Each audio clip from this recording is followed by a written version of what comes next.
So keep that in mind. Just you dress your bears with water only.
Ladies and gentlemen, exhibitors, let me have your attention, please. On the Duroc drive, we're going to be calling odd and even numbers. There's about 40-something to the class. On the rest of them, we may do it a little different. We may just call them all on the rest of the breeds because there are less in those classes. So you exhibitors that's in class 1, we're going to, the other day we started off a little different. We started off with even. Today we're going to start off with odd numbers first. So class 1 odd numbers, you better get your bears ready. That's class 21.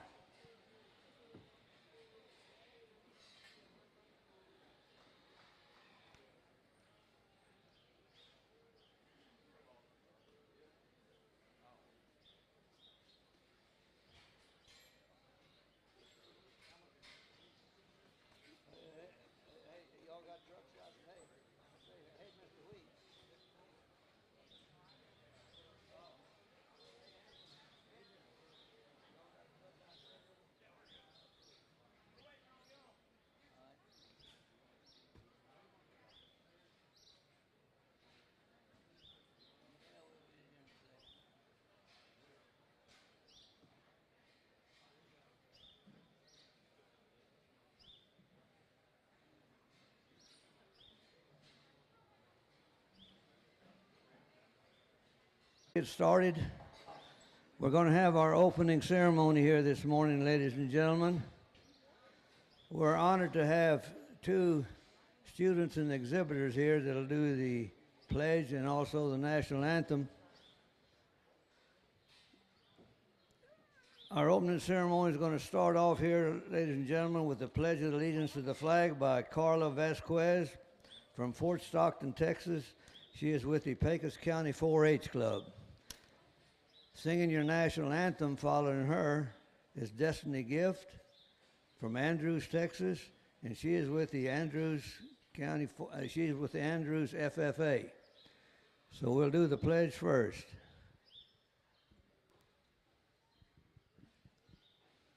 I pledge allegiance to the flag of the United States of America and to the republic for which it stands, one nation, under God, indivisible, with liberty and justice for all.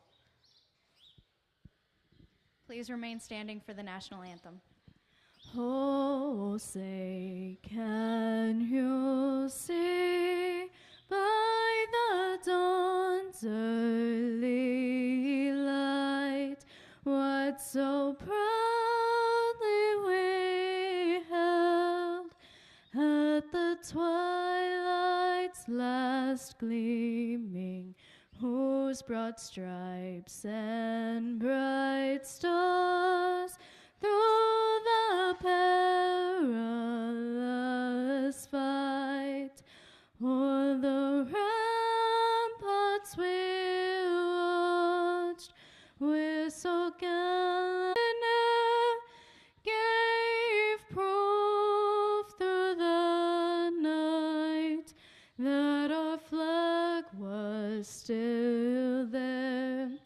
Oh, say does that star-spangled banner yet wave o'er the land of the free and the home of the brave?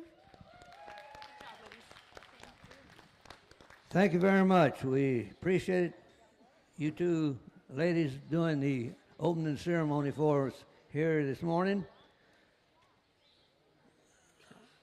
I guess we're ready to go. Let's see now. Class 21, Durocs, odd number.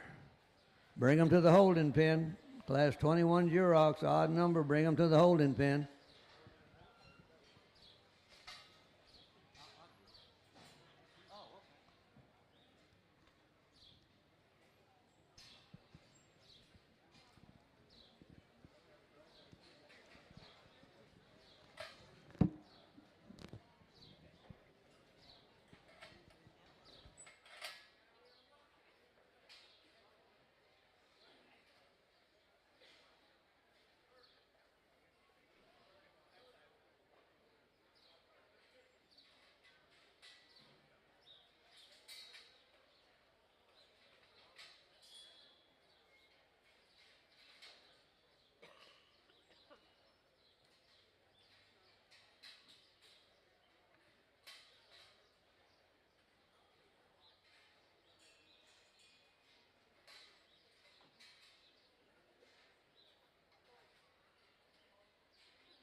Now let me have your attention once again in the swine barn. Exhibitors that place first or second, you'll have to get your bears drug tested after we name the champion and reserve champion Duroc. Drug testing station is on the north end of the barn here. So after we name our champion and reserve champion Duroc, we need those first and second places to go to the drug station. Also, we need pictures of the first and second place exhibitors. Make sure you get your pictures taken, and any of you other exhibitors that want to have your picture taken, you're welcome to do so also. But we definitely need the first and second place bearers. We need pictures.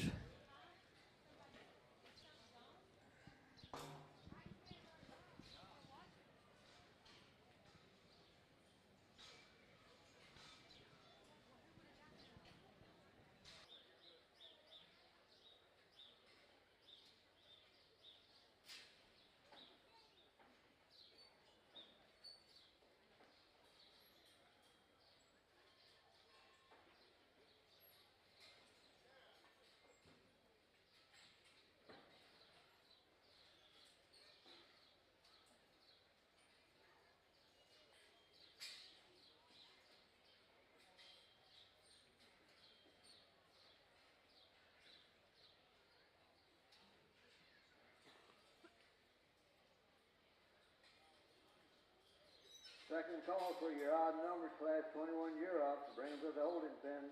Second and last call for class 21 Duroc. Bring them to the holding pen.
Bear exhibitors, you can be excused in the ring.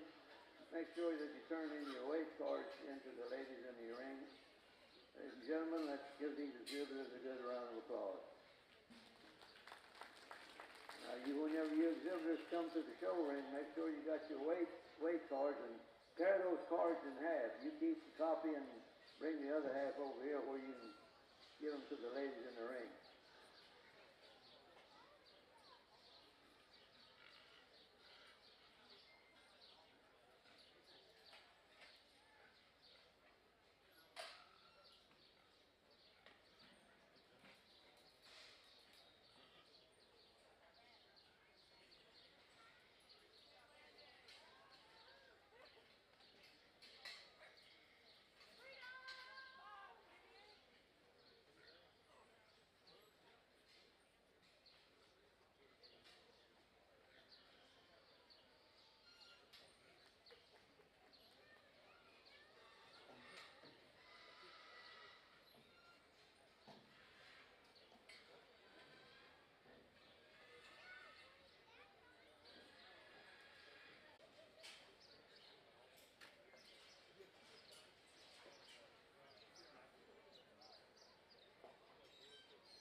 exhibitors in the show ring, you can be excused. Make sure that you hand in your weight cards over there to the ladies in the ring, please. Ladies and gentlemen, let's give those exhibitors a good round of applause for their efforts.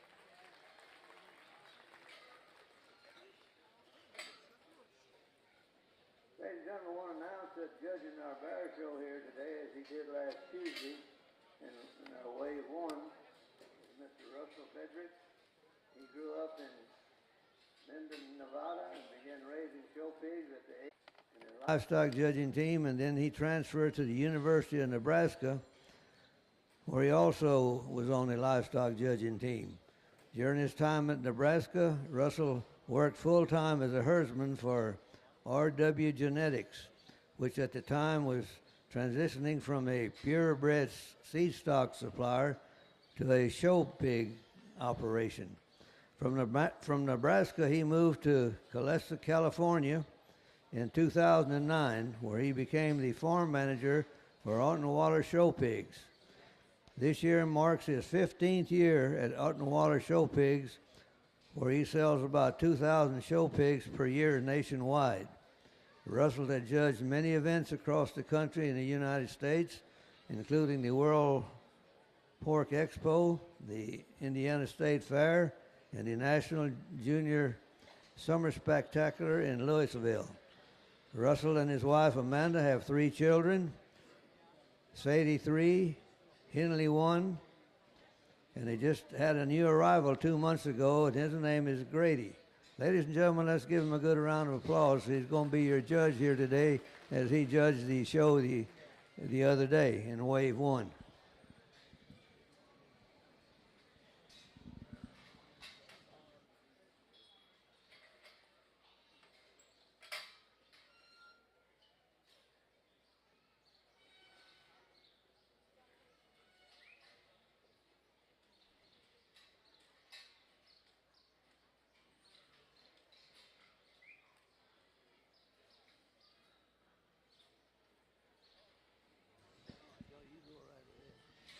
Exhibitors, if you are parked on the midway, we need you to not park on the midway. If you could move your vehicle, or we will move them for you.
Exhibitors, we're ready now for Class 22 Durocs, even numbered. Bring them to the holding pen. Class 22 Durocs, even numbered. Bring them to the holding pen.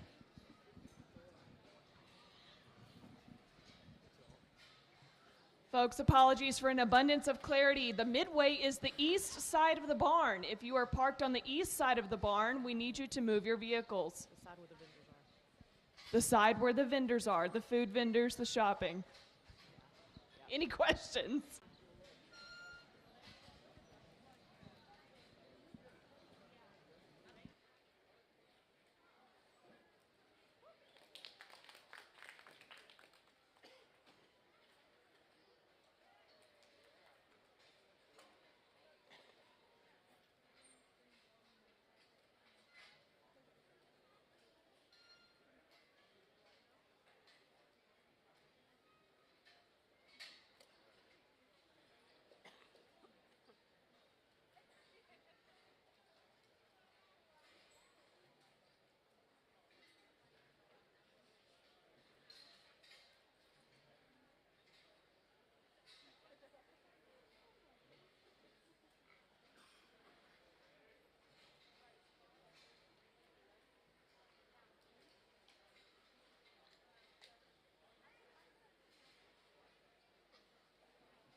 Exhibitors in the show ring, you can be excused. Don't forget to hand in your weight cards into the ladies in the ring, please. Ladies and gentlemen, let's give these exhibitors a good round of applause for their efforts.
Exhibitors in the show barn, we need Barrows from Clyde FFA, Midland County 4-H, Stratford FFA, and Sandiana FFA. You need to bring your Barrows to the holding pen. You're in this class. You're in class 22.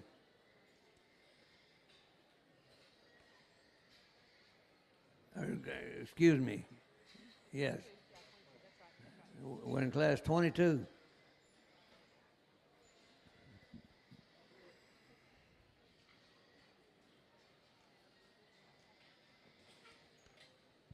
We need Barrow from Clyde FFA, Midland County 4-H, Stratford FFA, Sandiana. That's class 22. Even numbered.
Well, good morning, folks. Welcome back to the St. Angelo Stock Show here on Thursday morning. And as I was on Tuesday, I'm just absolutely excited about the day and looking forward to lots and lots of quality and lots of good kids like we saw throughout the barrel in this class in terms of both stoutness and in terms of just freshness and composition. I think of the three we've got here on the top end, this guy is the stoutest one that's very, very good in terms of the shape that he's got on his back. You get in on top of him and behind him.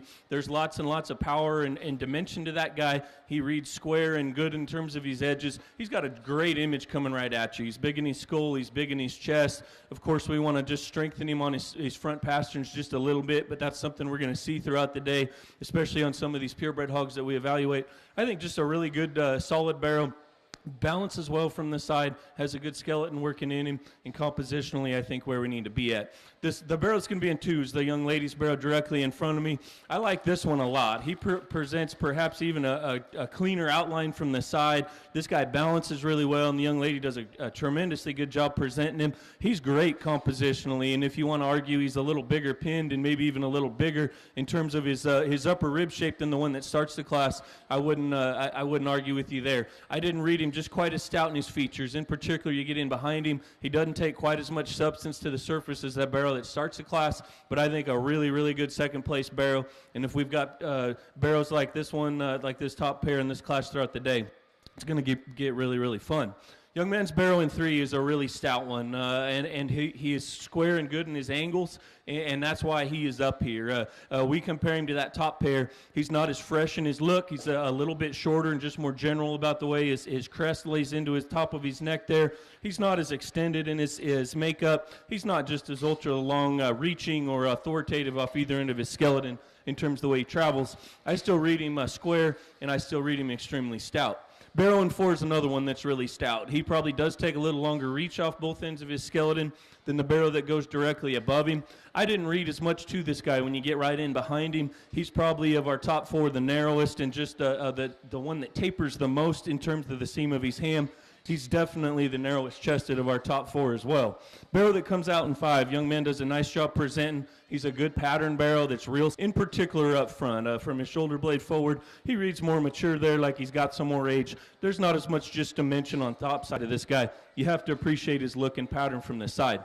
Barrel comes out next. Young man does a nice job with as well. I felt this one was one of the plainer design ones in the class. You have to admire his reach off either end. We get in behind him. We want to give him just a bit more roll to his center rib. We want to give him just more power and just dimension on the top side. Still a nice pattern barrel. Young lady comes out next with one that needs a little bit more center. You have to appreciate his look from the side. He's a really tall fronted kind of barrel. Not as much substance in him. Same kind of story on the next couple. Young man's barrel comes out not as stout featured, but one that has good shape and presentation up high. The two we kind of wind the class up with. I didn't read as good at the ground in terms of genuineness of their structure. Good class to start our day, and my compliments to the exhibitors.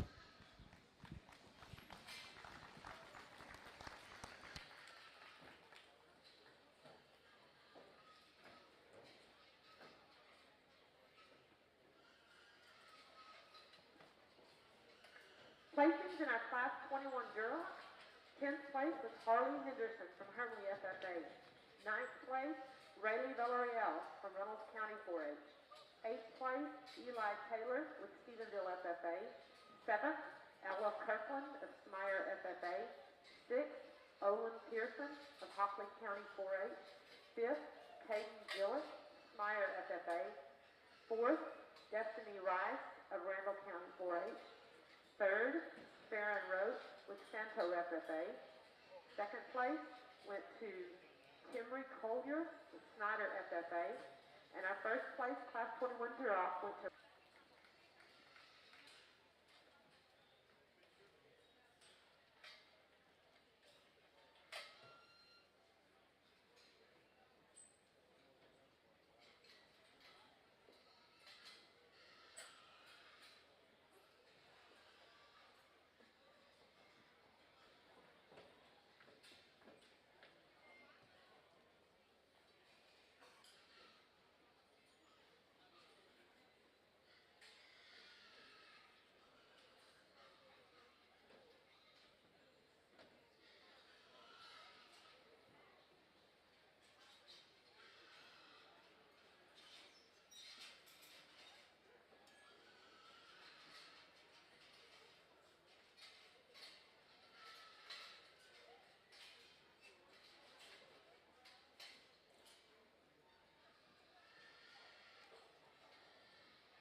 Bear exhibitors, we need class 22, odd numbers.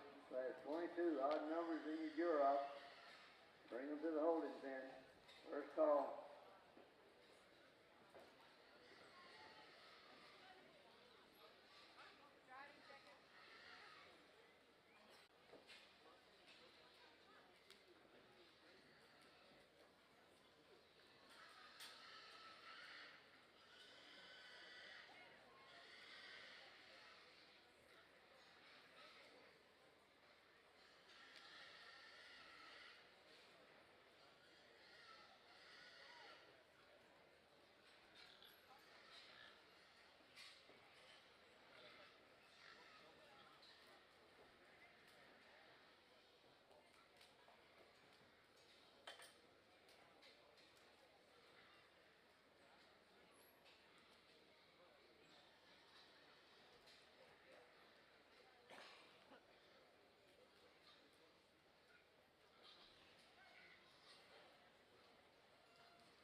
There, exhibitors in the show ring, you can be excused. The exhibitors turn in your weight cards to the lady in the ring, please. Ladies and gentlemen, give these exhibitors a good round of applause for their efforts.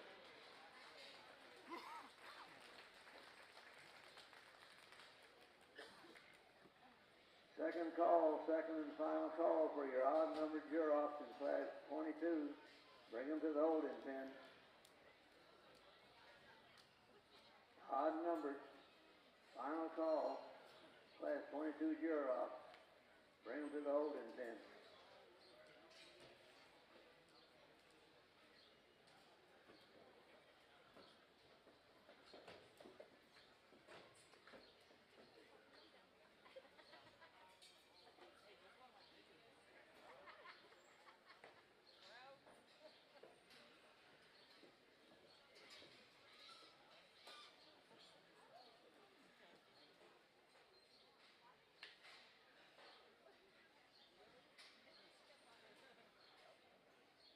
Have your attention in the sworn board, Atascocita, your vehicle.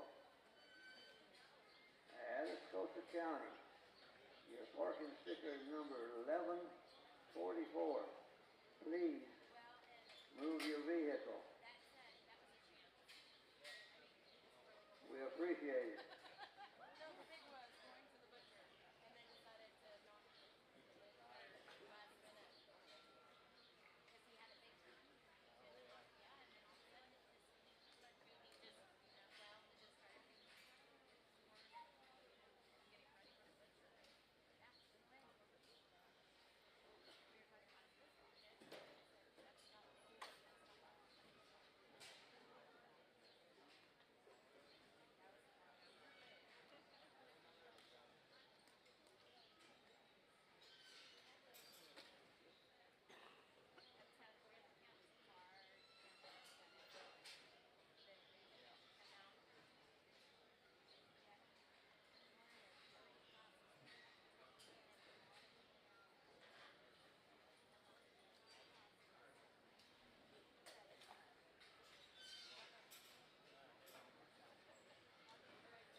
in the swine barn.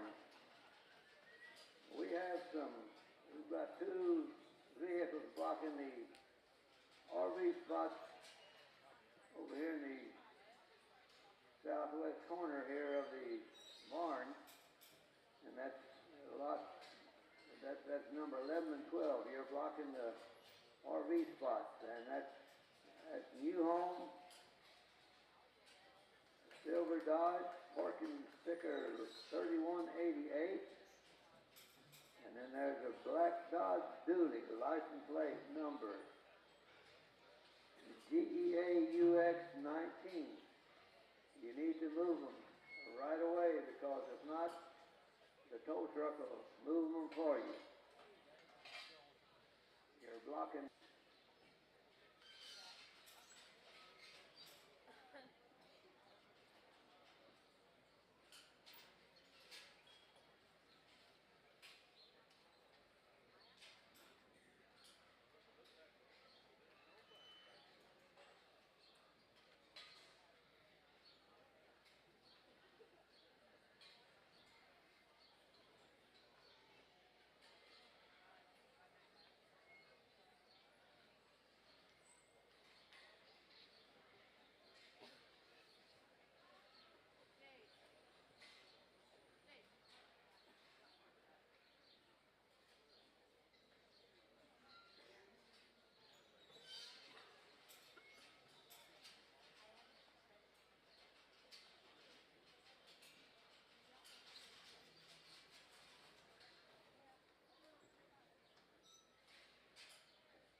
You exhibitors in the show ring can be excused. Make sure you turn in your weight card to the ladies in the show ring.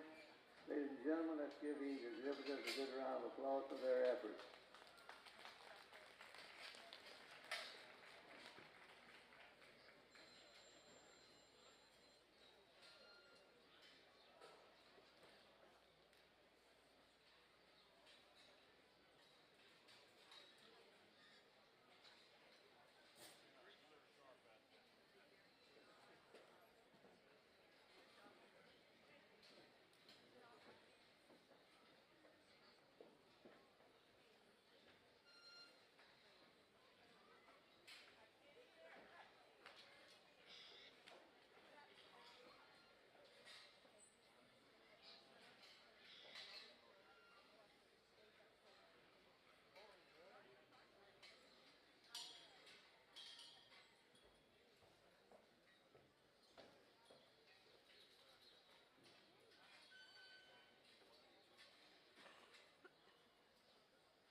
show ring, you can be excused.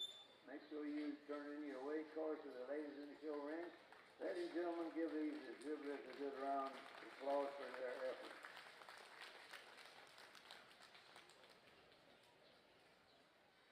Exhibitors, we're ready now for class number 23, odd numbers, Duroc. Bring them to the holding pen. First call.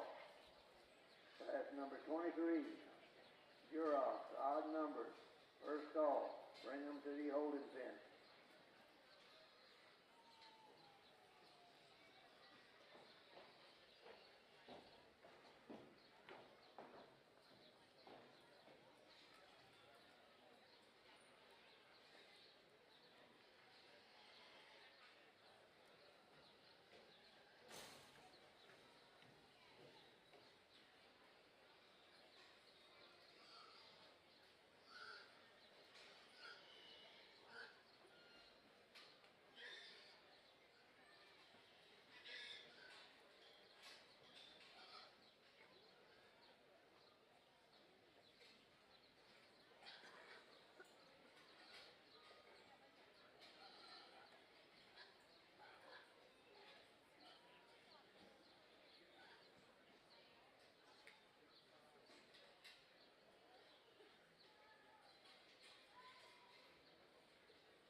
Well, we've got our second Duroc class in the ring, and like the first one, I felt lots of quality throughout, and lots of good pieces to grab onto, and a rather logical class, I guess, in my mind, to go ahead and sort. And I felt the top three out here are just the most complete in terms of combining good composition, muscularity, shape, and freshness, along with a skeleton that can reach and go and function the way it should.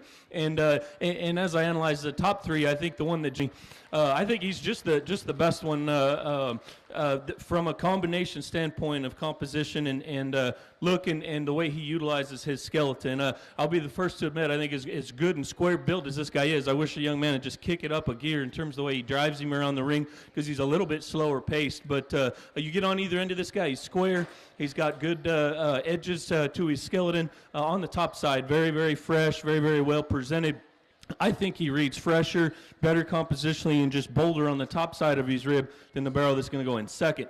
Barrow in second, it's the young man in the vest right here in the center of the ring. And this is just a good meat and potatoes kind of barrel. I like this kind of hog a lot. He is a good-centered, wide skeleton, functional, practical, productive kind of barrel. Now, that being said, we put him in the show ring setting. He's not as fresh in terms of his look or in terms of his presentation. There's not as much extension from his shoulder blade forward as the barrel that starts the class. You get in behind him. He's got good muscularity. He's got a good pin set. Is he as rolled up or just as big back as the barrel that starts the class? No, he's definitely not. But I think this is a good kind of pig. And if we bring these through the ring all day, I'll be very, very excited. Barrow in three is another one in terms of his presentation, his composition, his freshness. I'm a big fan. I like his look from the side. Young lady does a tremendously good job driving him.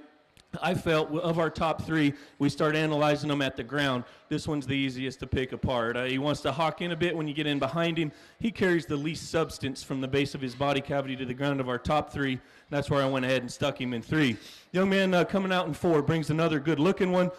From the side profile, this one is perhaps as attractive as any. Love how level, and you get off to the side of him. Young lady drives him good, and he takes a good step and reach off either end. He wants to get softer in terms of his front pasterns. He wants to cave in when you get in front of him in terms of his knee. And I didn't read just as big of a stifle or just as big of a dimensional back working in that guy as a few of the others. Next one comes out just a little staler and more general in terms of the presentation on this guy. He's a good skeleton, long-reaching kind of barrel that's got a tremendously good chest in him. I didn't read the freshness. I didn't read just as much power when you get right in behind him. Barrel comes out next is one that is kind of maxed out from a standpoint of look and in terms of bone and just substance from the side. When you get in behind him is where we got to fix him. He wants to really hawk in, kind of short step and just twist in terms of the way he handles his rear too. The few we wind up the class with here, young man's comes out next, just a good built, good functional kind of barrel from the side. He needs more look. He needs more freshness of composition. The two we wind the class up with, same kind of story. We want to just freshen them up a bit, maybe give them a little better look from the side. Another good class of Durocs, and my compliments to the kids.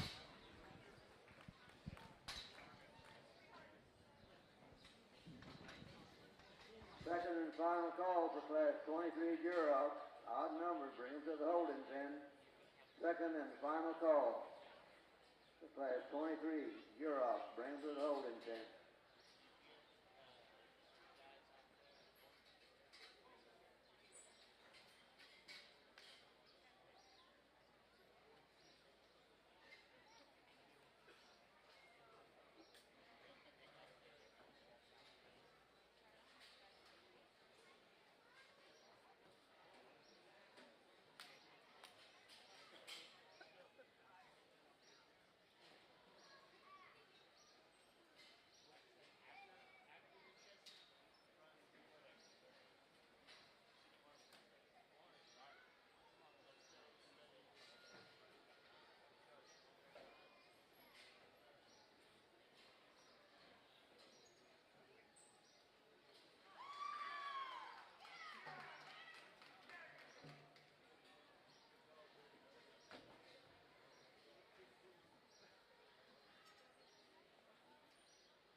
Placings in our class 22 Duroc, 10th place, Macy Wunderlich from Comal County, 4-H.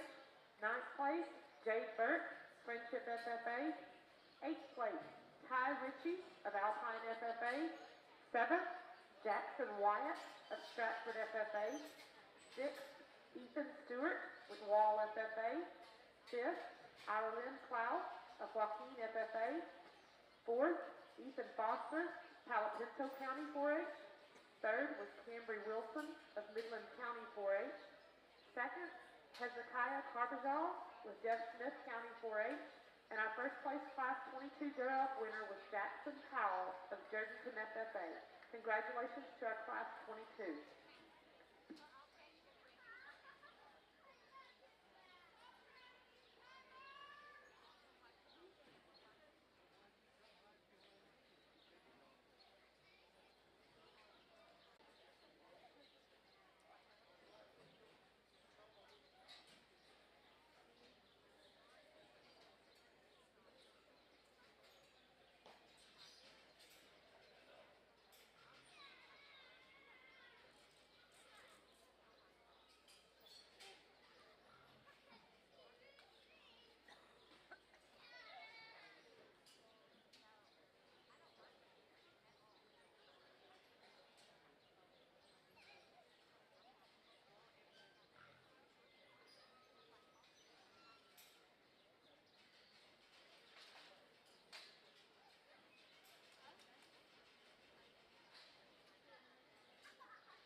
Our exhibitors, we need Class 23 Duroc, even numbered, first call. Bring them to the holding pen, Class 23 Duroc, even numbered, first call. Bring them.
exhibitors in the show ring, you can be excused.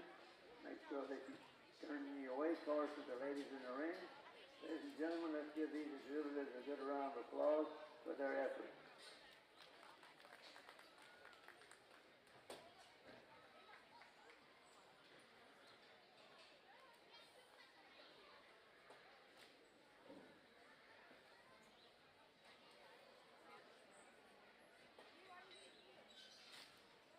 Final call for your class. Even number Duroc. Bring them to the holding pen. Final call. Class 23. Even number Duroc. Bring them to the holding pen.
Announcement that research proven and time tested Mormon Showtech products and programs that propel thousands of exhibitors into the championship drive. They offer a vast array of Mormon Showtech feeds. Their high quality acclaimed showpig feeds to show feed for cattle, sheep, goats, and chickens. Mormon Showtech products incorporate the latest in feed technology along with many patented processes and veterinary ingredients to enable show animals to reach their peak genetic presentation potential.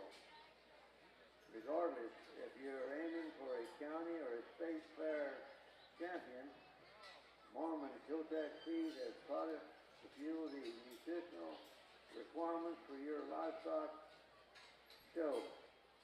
Not only do they offer high-quality show feeds, they also give back to the industry through show sponsorship, educational show clinics, and top-notch awards programs for all county, state, and major show winners using Mormon Showtech feed. I want to congratulate Mormon Showtech feed along with Pat Knight, their representative, for this wonderful things that they do for the stock shows. Let's give them a good round of applause, ladies and gentlemen.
exhibitors in the show ring, you can be excused. Make sure you turn in your waist slips to the ladies in the show ring. Ladies and gentlemen, let's give the exhibitors a good round of applause for their efforts.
I'd have your attention in the swine barn. We need Destiny Rice, Randall County 4-H. You need to come to the announcer's stand. We've got apparently you lost your fourth place ribbon, but we've got it here at the announcer's stand. Destiny Rice, Randall County 4-H. Come to the announcer's stand.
Attention swine exhibitors.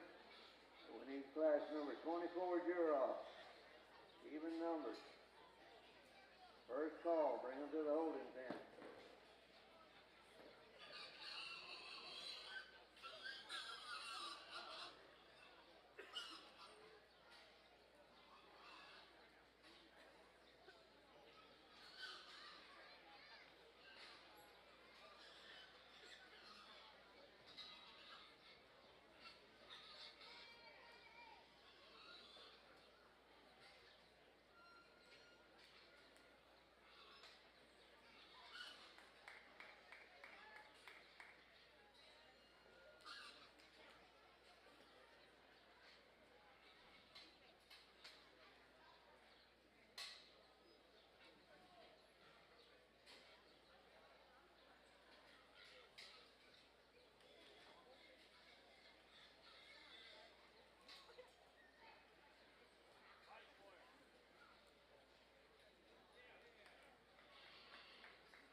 Exhibitors in the show ring, you can be excused. Make sure you turn your away cards into the ladies in the ring.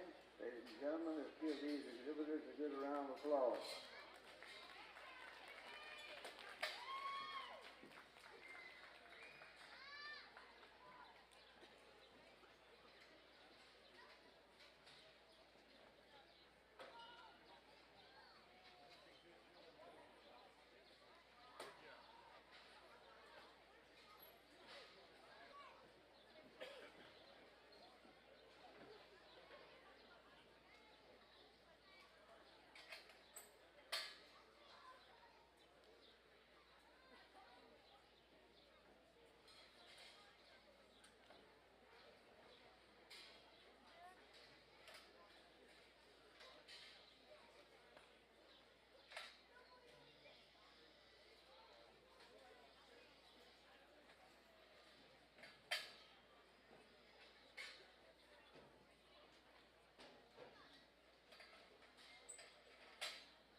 Well, we've got another really good class of Durocs here. I think this is our third class of the day, and they continue to get better. I felt we had lots and lots of quality on down throughout, and like I said earlier, I do believe that the day sorted itself very, very easily, and in this particular class, I felt the placings that were the toughest were 2, 3, and 4, because I was very, very confident from the start that the young lady's black bear there in the center of the ring was going to win the class.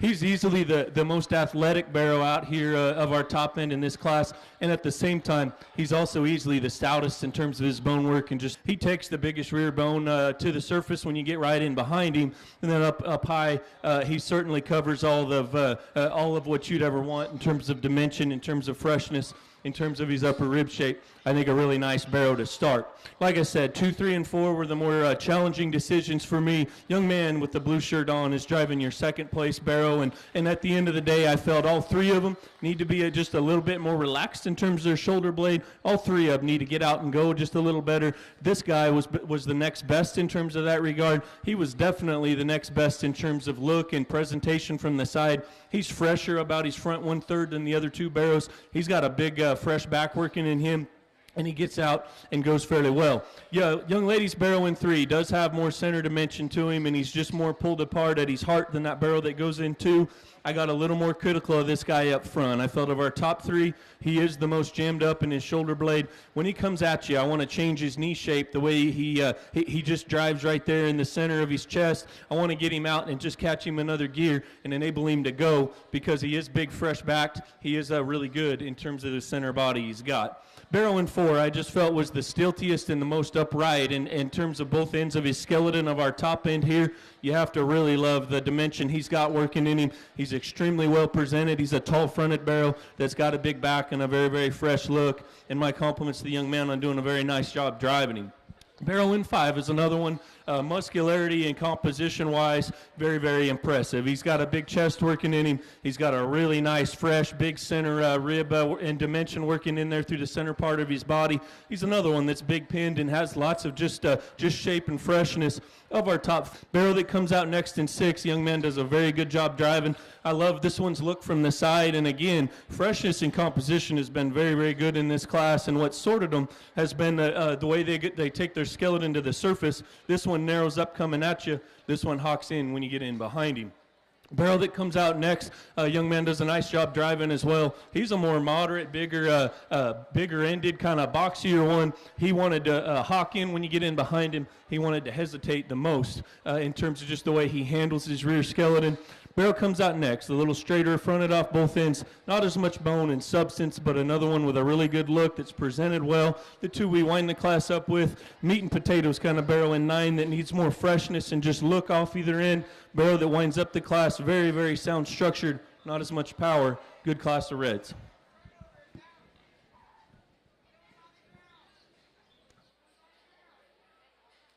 We need class 24 Duroc, odd numbers. Bring them to the holding pen, first call.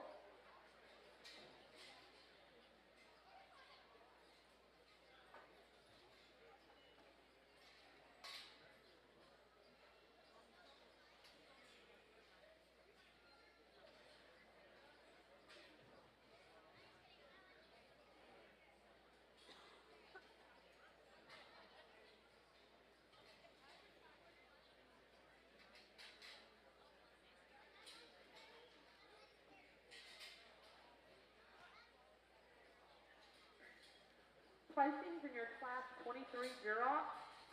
10th place, Dylan Wunderlich, Canyon Lake FFA. 9th place, Jake Stone, Clyde FFA. 8th place, Elliot H.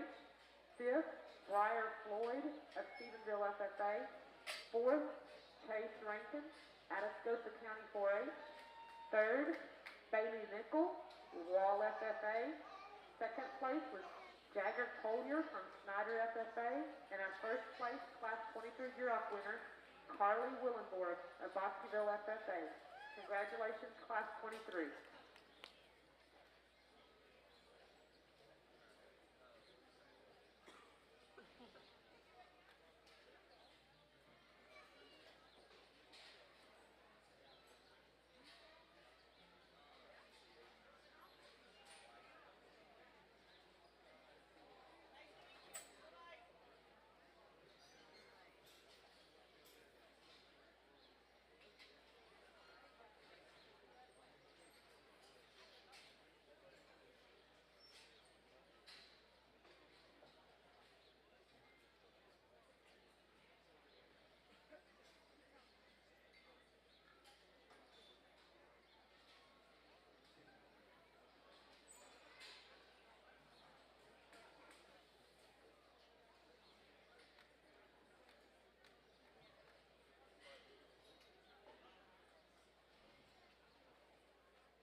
24, Duroc, odd number, bring them to the holding pen. Second and last call. Class 24, Duroc, odd number, bring them to the holding pen. Last call.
Exhibitors in the show ring, you can be excused. Make sure you turn in your way cordial to the ladies in the show ring.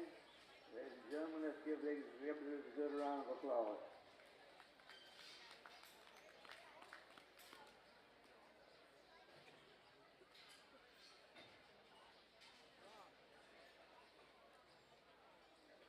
Final call for your class 24 Duroc, odd numbers.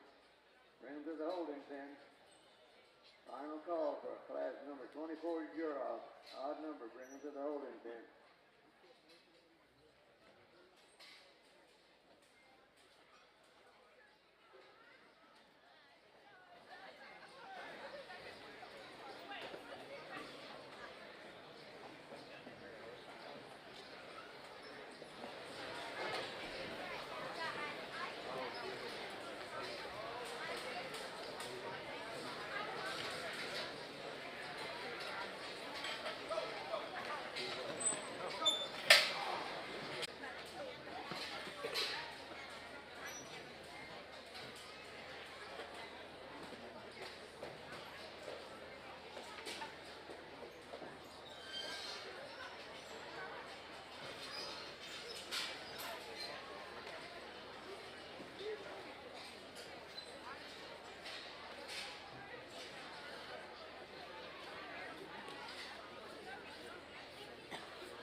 Bar exhibitors in the show ring, you can be excused.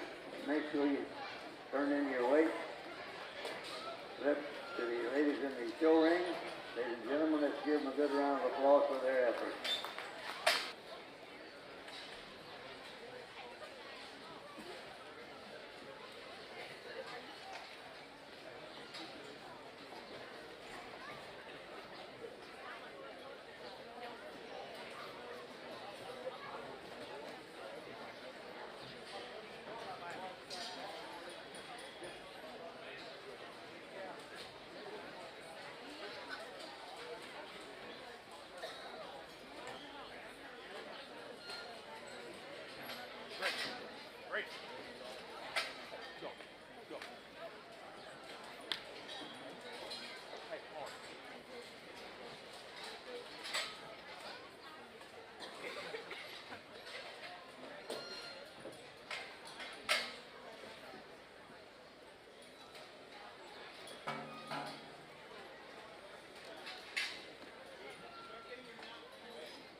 Bar exhibitors in the Duroc drive, we need the first and second place class winners in class 21, 22, and 23.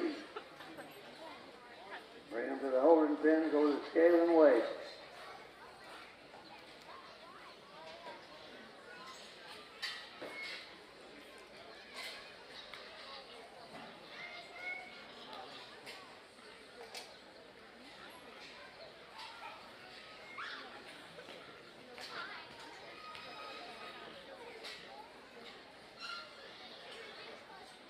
We need your first and second place class winners in your Duroc drive from class 21, 22, and 23.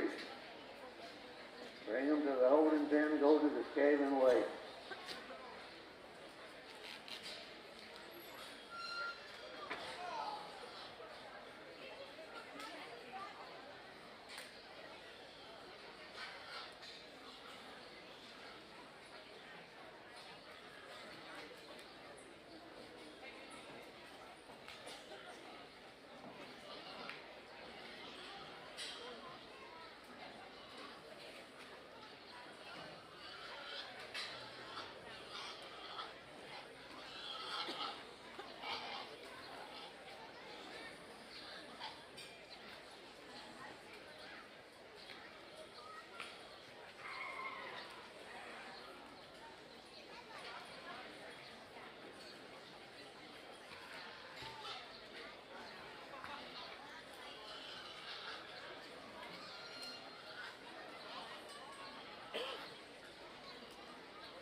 your class winners in the Duroc Drive from Class 21, first and second place in Class 21, 22, and 23. Bring those first and second place winners to the holding pen for scaling away.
Well, this is our fourth and final Duroc class, and I continue to be impressed with the quality we've seen throughout the day, and maybe unlike the others, I felt it was a little more challenging to align at least fourth down to seventh or eighth in this particular class.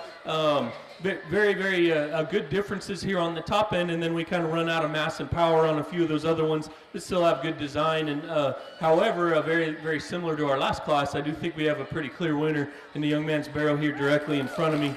I think he is the balanced barrow in this drive. I think he is the stoutest barrow in this particular class in terms of his skeleton and his ruggedness of skeleton.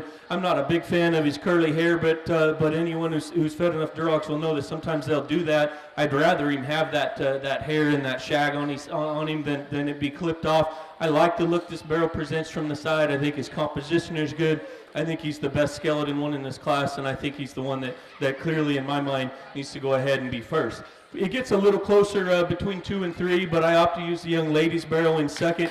I think he's just got a little bit more to him in terms of just distance to the ground. He wants to hawk in ever so slightly, but he does get his hawk out behind him, and he does use his hind leg very well. I think composition and freshness up high, very good on this barrow. He's one that comes at you really good. I like the center in him. I think this is a really good kind of a Duroc barrow. Barrow in 3, I like a good deal too, and it is his composition and his mass up high that gets him here to 3. Now, where he runs out of gas in comparison to those top 2 is that rear view. I feel he's easily the frailest when you get right in behind him, and what he carries to the ground, he no doubt is the most tentative and the most just twisting in his movement off his rear drive of those top 3. Barrow in 4 comes out, and he's a meat hog. He's a really stout skeleton kind of a guy.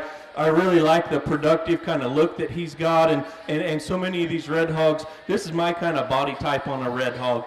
He's got a gigantic chest working in him. His forearm is tremendously good. His center cavity is tremendously good. We've got to get him to get up and go better off either end. Needs a little more just pep in his step, and as well, just kind of relaxed off either end. I think he'd be able to utilize his skeleton a little bit better. Barrow that comes out next does have a fresher look than the one that places above him. He's got more extension from his shoulder blade forward.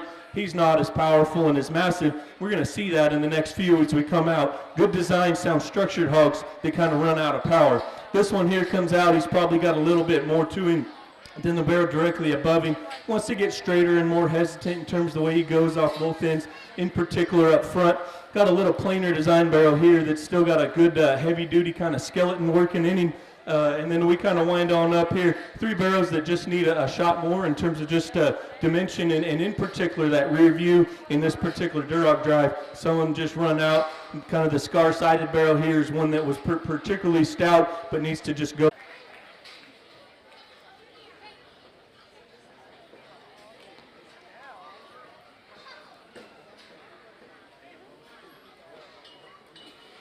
We'll wait just a few moments here till we get our bookwork straightened out. Before we judge for the champion of Europe.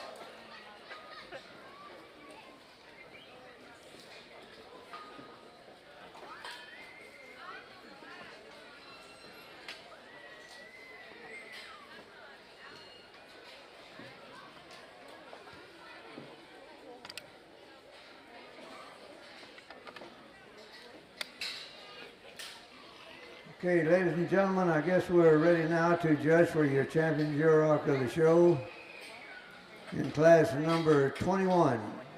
First, the class winner was Ranch York, Go Weight FFA. In the second place in that class was Timothy Collier, Snyder FFA.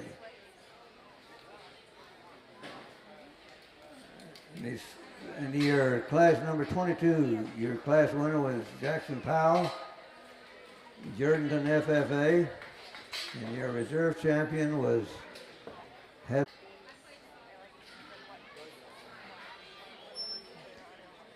And then in class 23, you had Harley Willingberg, Bosqueville FFA. Second place in that class was Jagger Collier, Snyder FFA.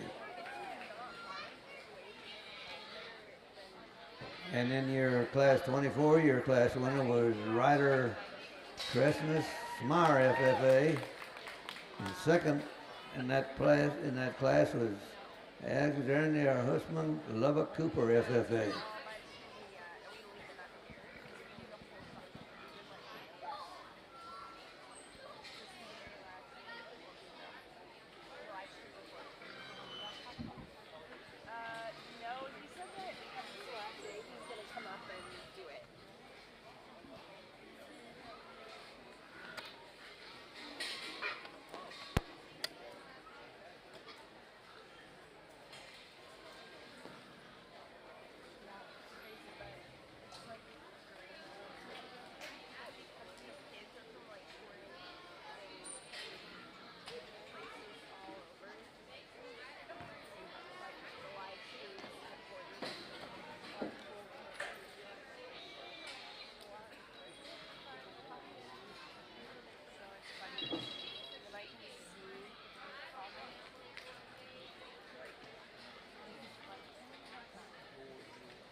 Well, if you would, folks, please put your hands together for these class winners.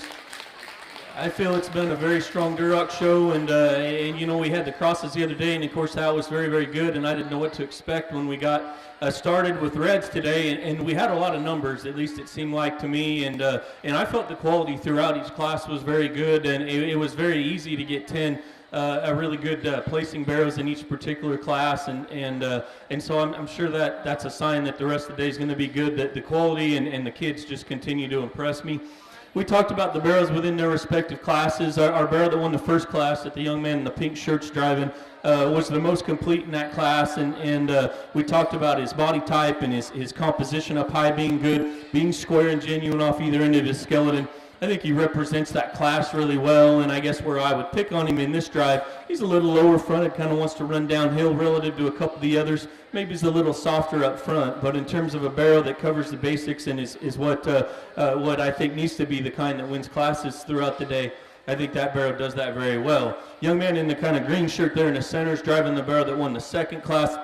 Same kind of body type. I believe these two are very similar in terms of the way they're built. He's another moderate one. He's really good and bold coming right at you. He may be the best one of these four coming right at you at that view. I love his skull. I love his chest and just how good he is there. You get in behind him, and this is another one. His freshness of composition, way he goes in terms of squareness, very, very good. Is he as attractive as a couple of the other ones on him? But again, the kind of barrow here that I think needs to be the kind that gets along throughout the day. Barrow, the darker colored barrow, young lady drives won our third class. We talked about him in that class. I felt he was a true and easy winner there. Absolutely love his skeleton. Very, very good off either end, and I would say his running gear's absolutely ideal and what we need to be looking for throughout the day. You get in behind him, his rear leg is very good. He's got some hair, he's got some substance. His composition is very good. I think just a very, very good representative of that class. If you pick on him anywhere, he's probably not quite as bold coming at you as a few of the other ones. He's got a good chest. His front bone maybe isn't just quite as big as some of the other ones out here. I think a really fun one. Barrow that won that last class. I didn't feel there was as much depth in that class, but I did feel, like the dark barrow, he won that class particularly easy, and no doubt he comes out here in this drive and looks very, very complete. He's another one. His design is tremendously good. I think his running gears is what got him here, and they're very good. He takes a good step off either end. Where do you pick on him? You get in behind him. He wants to get coarser in his rear joints. He's maybe just not quite as a flat kind of bone working in there. Is there as much in terms of the seam of his ham as a couple of these other ones? Probably not. But again, we're talking about the most elite red ones we've seen throughout the day, just picking very minor holes in them. And so at the end of the day, it does come down to two of them in my mind, and not to take anything away from the lighter ones. But the two heavy ones are the two that no doubt are the ones that I think need to be in contention. Between the two of them, I think one of them's more elite in his running gears. I think one of them just gets out and goes, catches that gear, and is just a little better athlete. I love his composition. I love his center body. The dark one, the young lady's driving, will be a champion. There you have it, ladies and gentlemen. Your champion junior shown in Visit by Harley Williamsburg, Boston County, FFA. Bosqueville, FFA. Okay, we need a second place in that class.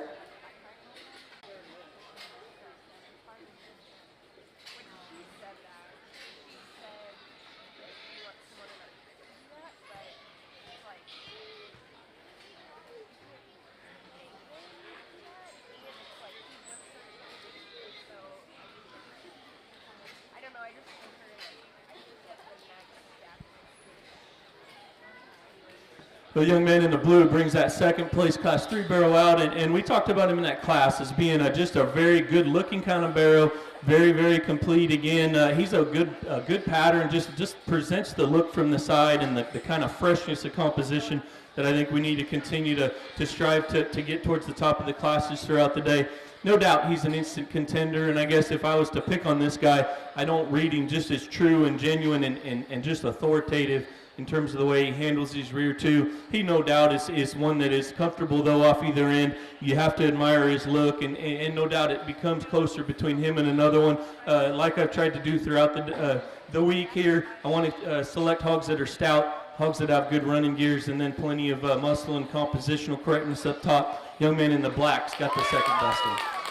There you have it, ladies and gentlemen. Your reserve champion Duroc shown by Ryder Racers from our FFA. Attention in the Swine Barn exhibitors, we're ready now for class number 27, your light OPV. Class 27, light OPV. Odd number, bring them to the holding pen. Bring them all, bring them all. We got some smaller classes coming up. Bring all, class 27, light OPV. Bring them all.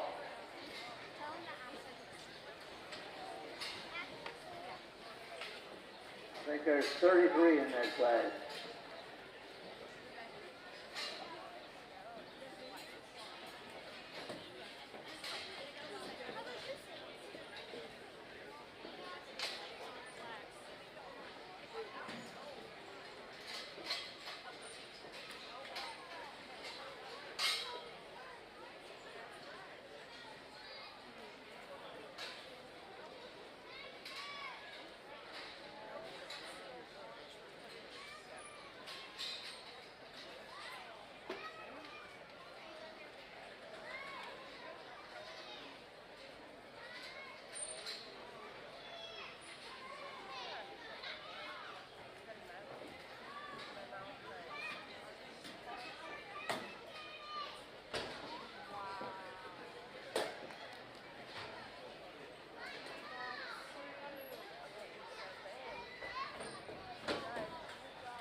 Last call for 27 light OPVs.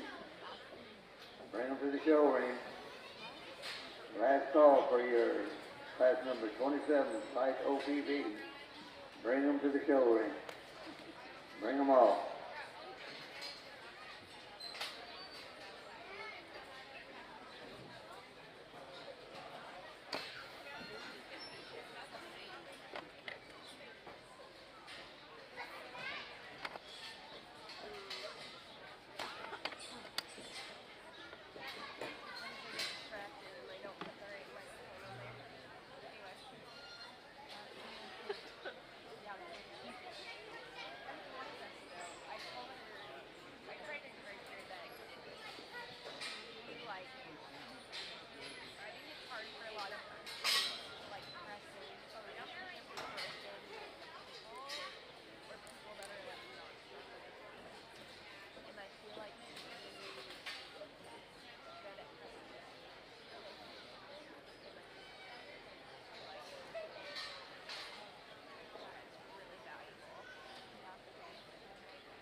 Let's give these exhibitors a good round of applause.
K-Bag exhibitors, we need class number 28.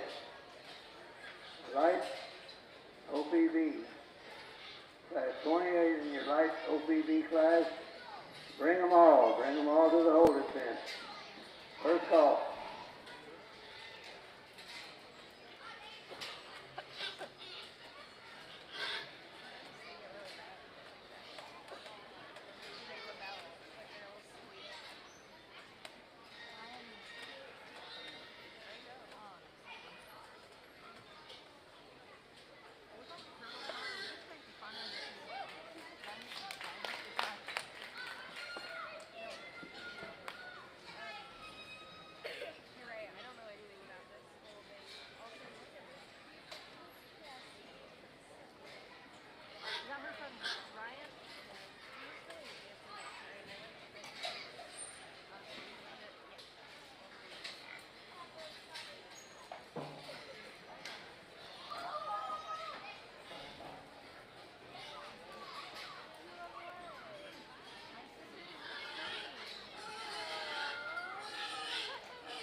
Well, we've got into our first class of light OPBs, and I think very, very good quality and lots of things to note and unique things throughout the class. And again, I feel they kind of align themselves logically, different types and kinds throughout, in particular our top 10 here. But I keep coming back to the one that I think needs to win, and that's just the most complete. That's the young lady in the black sparrow here off to my left. I think he's the best skeleton hog of our top 3. I think he is the stoutest and just the most rugged in terms of his features and his skeleton off either end of him. You get in behind him, I think in particular he carries more stoutness to the ground than the barrel that's going to go in second. He's maybe not just the most fresh appearing of our top end here, but I still that call off to my left's driving our second place barrel, and he is the fresh one that's really compositionally good up high. He's the one I kind of gravitated toward early. I love his skin and hair presentation. I love how big and bold he is coming out of his shoulder blade in terms of the dimension he's got working down his back. As the drive wears on, it's very evident, in particular when you get in behind him. He wants to short step more than that barrel that starts the class. He's not as stout going to the ground as that barrel that starts the class, and maybe wants to hawk in just ever so slightly. I still love his composition. I think this is the kind of presentation, the kind of back that we need to have throughout the day to get towards the top end. Young lady in the blue barrels, in the blue shirts, driving another really nice barrel, and another one I think compositionally up high. The top side of this one's skeleton is very, very good. He's got a big shoulder blade and forearm working in him.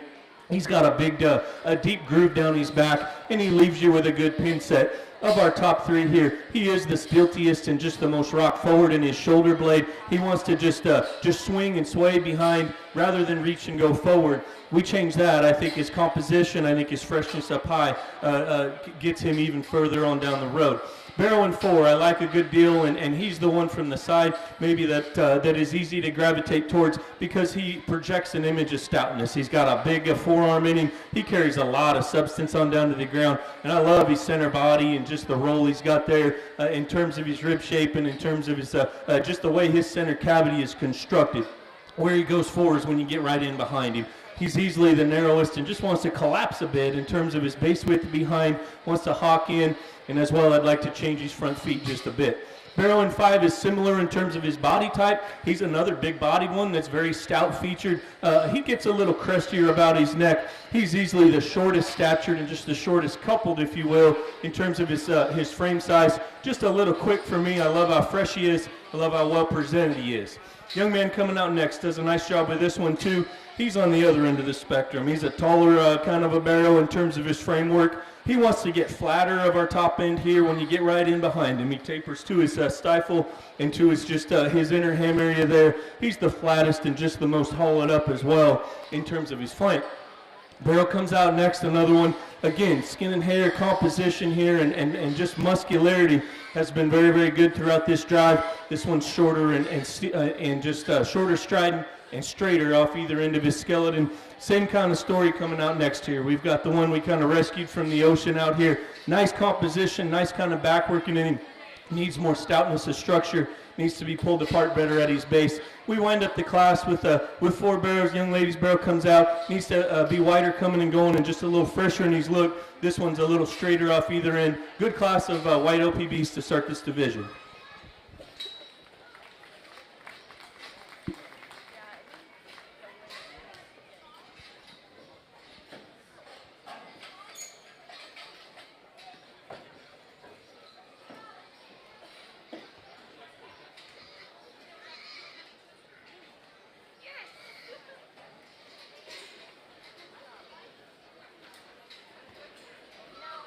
Have your attention in the Swan Barn. We need a barrel from Mildred FFA here in this class.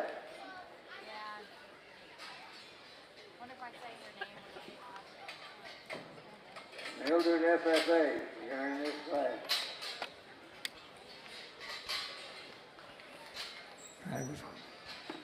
That was class 28.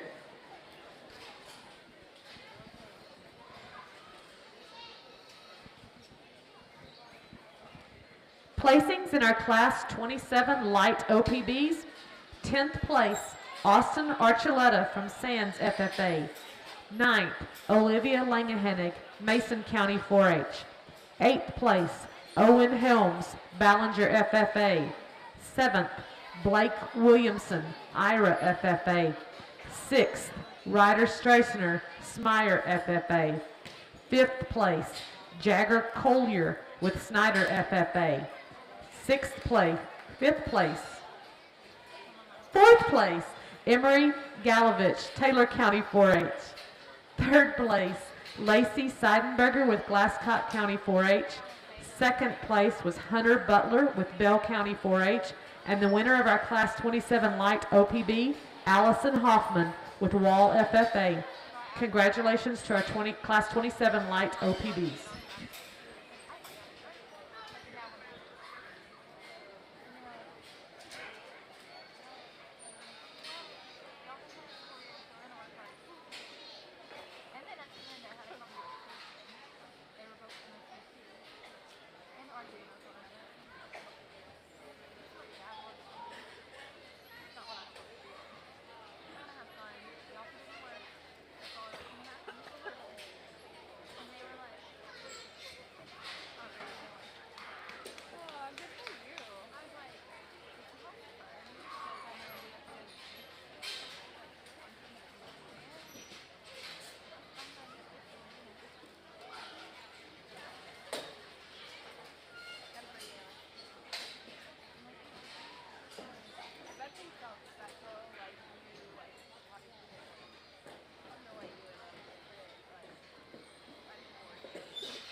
I'd have the attention in the swine barn. You all might all listen up. In your dark OPB drive, and your Berkshire drive, and your Yorkshire drive, when we call for those classes, we're going to tell you to bring them all, so there are not too many in the class. And also we're going to break for lunch after we name your champion dark OPB and your reserve champion dark OPB. We will break for lunch. So keep that in mind. Your dark OPB drive and your Berkshire drive and your Yorkshire drive, when those classes come up, we're going to ask you to bring them all. Thank you.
There are exhibitors in the show ring. You can be excused. Don't forget to turn in your away cards to the ladies in the show ring. Ladies and gentlemen, let's give all these exhibitors a good round of applause for their efforts.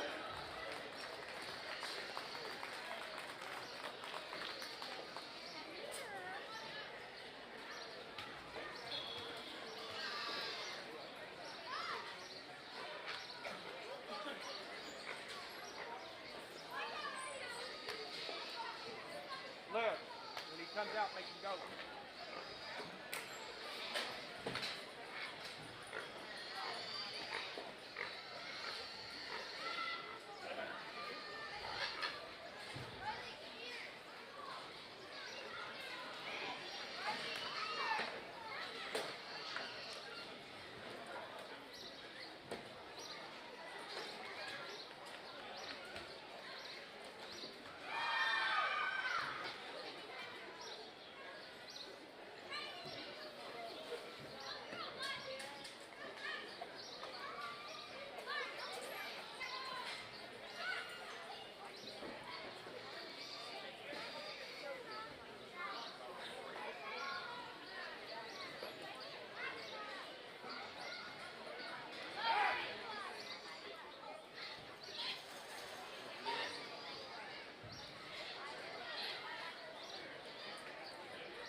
Could I have your attention, please?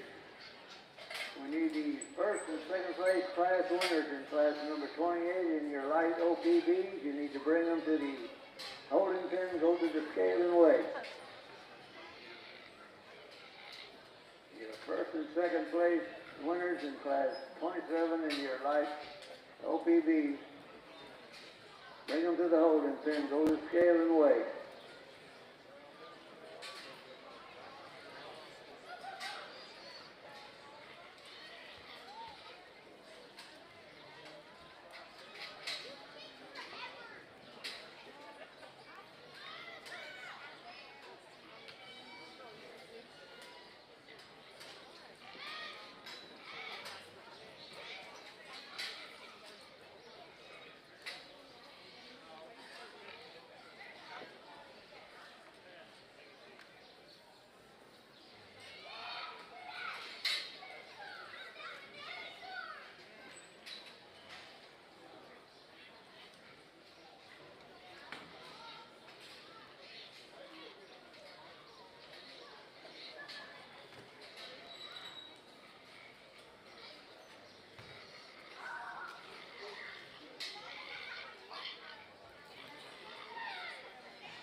Well, I believe this is our second and last class of white OPBs, and the breed's been strong throughout both classes, and I've enjoyed kind of going through and sorting the top ends, and like I've said throughout the day, I believe it's been fairly logical. I do believe that the decision on the top end here is the most challenging for me of the day so far, because I must choose with the three we have out here between one that's just fresher and better on the top side of his skeleton, or one that's just better built in terms of his feet and legs and ability to go. And at the end of the day, I believe all three of these guys are good compositionally. And what I've always tried to do as I've bred hogs and evaluated hogs is pick ones that are built right. The one that is built the best, and that'll be the class winners, the young ladies over here off on the far side. I like this barrel a good deal, and I think if you study his angles and his feet and his legs and his joints, he's easily the best one. He is the best one of these three coming at you, no doubt, right through his chest floor. He's the boldest, the most opened up. He's still got a big forearm working in him. He takes to the surface the most rear bone when you get right in behind him. Now, where do I get critical? He is not the biggest and boldest of the three up high out here. In fact, he probably is the most lacking in that category. I still call him fresh in his composition. I think that one is the best one at the end of the day, just in terms of the way he's built. Young man in blue is driving our second place barrel, and I like this guy a good deal, and there's no doubt he's bigger and bolder up high. He's got a lot more dimension coming out the backside of his shoulder blade than the barrel that starts. Where do I get picky on this guy? From a design standpoint, he wants to run downhill just a bit. You get in behind him, he's a little narrower in terms of the way he comes down and places he's hawk. He doesn't have as much substance of bone, and as well, he's not as big and bold coming right at you. Barrel in three is another one I like a good deal, and I think he pairs up well with our second place barrel. He's another one that's big and good up high in terms of his freshness of composition. He probably comes at you a little better than our second place barrel. Of our three out here in the kind of here at the end, he's easily the shortest step and easily just the most restrictive of those top three in his overall movement. Barrel in four I like a bunch, and he's probably the biggest centered and offers the biggest, boldest rib cage and just most internal dimension of the entire class. I love his chest view coming at you. When we get off to the side of this guy, he wants to run downhill a bit. He's the crestiest in his neck and probably the deepest in his throat line. He as well wants to just hawk in a bit and just be a bit more restrictive and twisting in terms of his rear drive movement. Barrel comes out next in five, a big, bulky, big-bodied, kind of a massive topped one as well. Young lady does a very good job driving him. He's a shorter stepping kind of barrel. I got more critical of this one's rear joints. They're just a bit coarser and just not as clean in that regard. Next one coming out, I like a ton too. And again, freshness and body and topside skeleton throughout this class has been very good. This guy gets down on his front pasterns and at the same time hawks in and short steps behind. This barrel coming out next is most likely the biggest structured hog I've seen throughout the day. When you get in behind this guy, it's hard to describe just how enormous his rear bone is. That being said, we've got to give him more center. He's the tallest framed hog in the class. He looks the hollowest and just the harshest about the center part of his body. Next one coming out, big-bodied one that's a little short-stepping. We run into some squareness and just genuineness of structural build issues as we kind of wind up the class. Again, the white OPBs have been fun. My compliments to the exhibitors.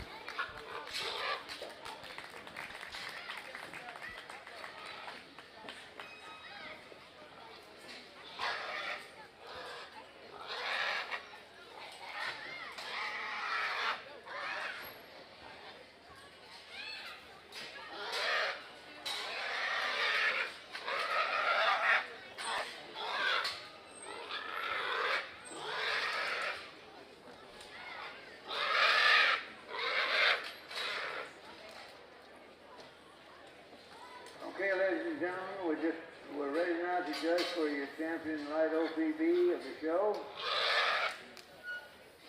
In class 27, your class winner was Allison Hallman, Wall FFA. And in the second place in that class was Hunter Butler, Bell County 4-H.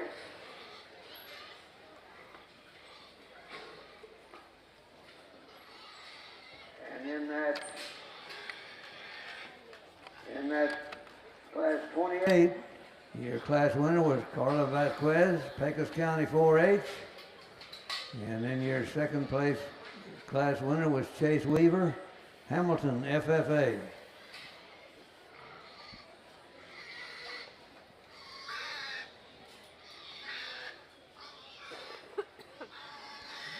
Okay, Bear Exhibitors, we need class number 31, Duroc OPBs. Bring them all to the show ring. Class 31, Duroc OPBs. Bring them all. First call.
We had two very strong classes here in the white OPBs, and I'd ask you please put your hands together for these class winners out here.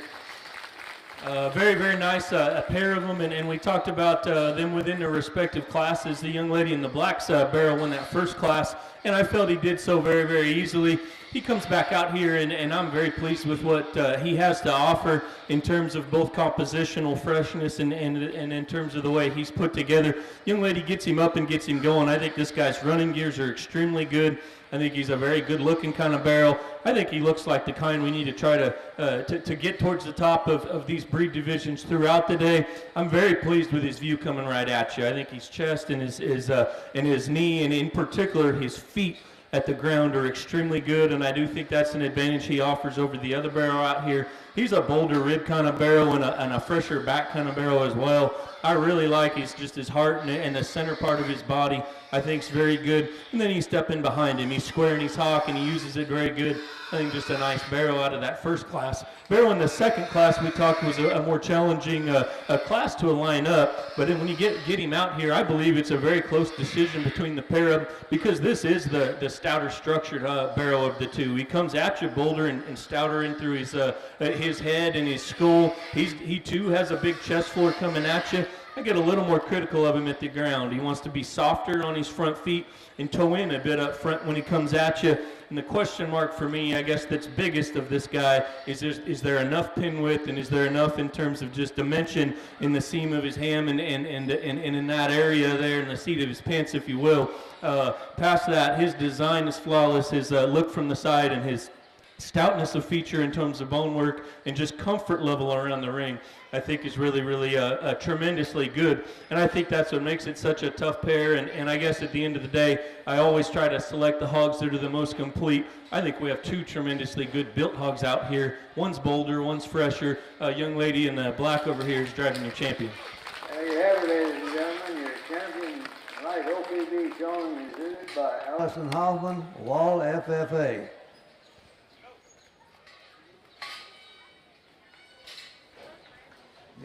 We need to turn that second place, Hunter Butler from Bell County 4-H, to show for reserve.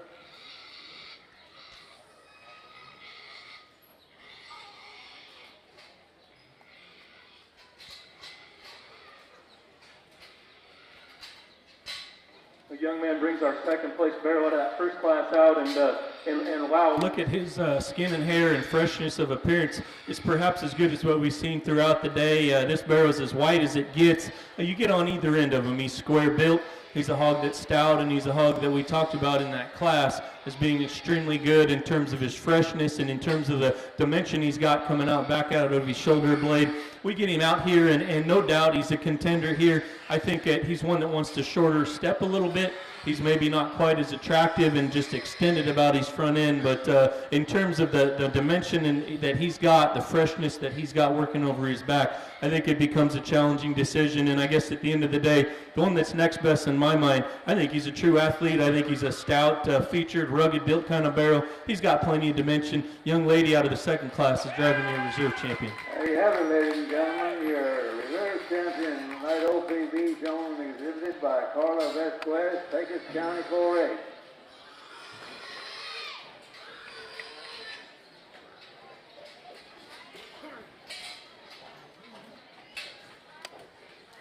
This is your second and last call for Class 31 and your dark OPVs. Bring them all. Bring them to the holding pen.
Placings in your Class 28 Light OPB, 10th place, Carter Bowen of Friendship FFA, 9th place, Jolie Battle, Ballinger FFA, 8th, Callie Nichols of Wall FFA, 7th, Ren Riddle of Lubbock County 4-H, 6th, Gigi Stelling of Kendall County 4-H, 5th, Liberty Evans of Mildred FFA, 4th, was Jacob Ansaldua of Archer County 4-H. 3rd, Reed Powell of Durdenton FFA. 2nd place was Chase Weaver of Hamilton FFA. And our first place class winner for Class 28 Light OPBs was Carla Vasquez from Pecos County 4-H.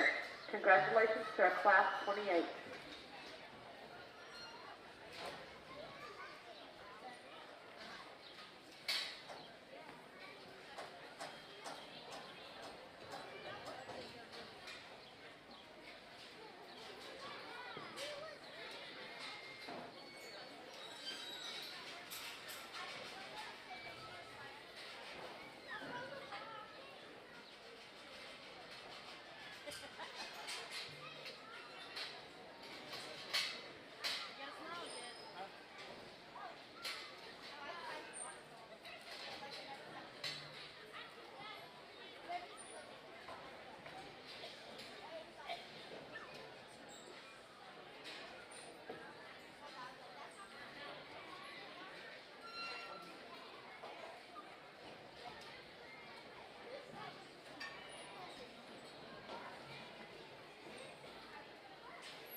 to announce once again we're going to break for lunch after we name our champion and reserve, Dark OPV.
Fair exhibitors in the show ring, you can be excused. Make sure you turn your weight card in to the ladies in the ring. Ladies and gentlemen, let's give them a good round of applause for their effort.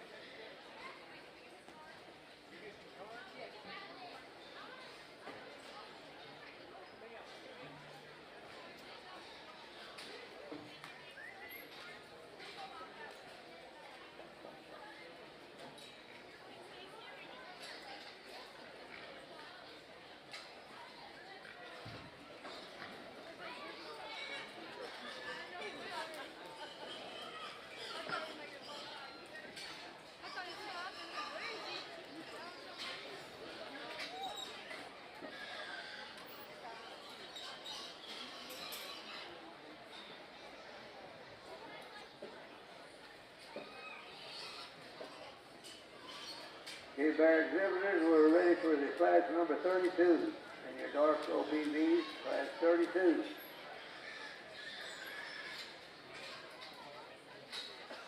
You can bring them to the holding pen. First call.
Well, maybe not as much to work with. We get into these dark OPBs, and just in terms of numbers, we had a few less, and maybe not as many, as much depth as we get down into the classes. I'm very pleased with the three that find their way towards the top of this first class, and I guess I think they're the three, as we've tried to do all day, that are the best built, and also at the same time offer that combination of build and having enough muscularity and compositional freshness, and just the way they're put together and presented. I do believe the best one that needs to win the class is the young ladies barrow directly in front of me. All three of these barrows I consider very similar in terms of the dimension they've got working down their back, very similar in terms of the amount of power they've got. This one here clearly is the stoutest structured. He's the best one coming at you. He's got a big, bold chest floor. You get in behind him. His rear bone is substantially bigger than the other two. He plants and goes very well for a moderate framed dark OPB barrow that's bold centered and big on his backside. He's not the most attractive one when you get up to the front third of his body. I don't believe any of these are perfect in that regard, though. I know for a fact, in studying him, coming and going, this is the one that suits me the best and the kind we need to continue to try to go after. 2 and 3 is a much closer decision for me, and I'm going to go ahead and use the young lady off to my left, and the vest over there is going to be in second. I believe her barrel just presents a fresher look. He's perhaps a bit more extended from his shoulder blade forward. I read a little more shape when you get right in on the top side of him. Where I want to get critical of this guy, you get in behind him, and this guy wants to plant and twist when you view him in terms of the way he uses his rear drive. He's a little frailer in terms of the substance of bone he takes from his skeleton on down to the surface. Past that, I like his composition, I like his freshness and his presentation. Young man over here off to my left kind of worked his way on up in this drive, and I believe 2 and 3 are similarly built kind of barrows. He's another one that the top side of his skeleton's very good. He's got a big kind of top side of his rib cage working in there. I like his center cavity. You get in behind and in front of this guy, he's not as good coming right at you. He's a deeper throated kind of barrow. You want to clean up there. I didn't read him as fresh in his presentation as the barrow that goes in 2. Barrel in 4 is another big bladed one. He's got a massive forearm working in him. He's another one that's got a big stifle and pin set working in him. He runs out from a balance perspective. He's a shorter fronted kind of barrel. Wants to run downhill deeper in his throat line, and I feel just kind of wants to plant and twist in terms of the way he travels behind rather than reach forward. Big structured heavy duty kind of barrel comes out next here, and when I think about spots, sometimes I that image of ruggedness and bone is what this guy portrays very, very well for the breed that he's representing.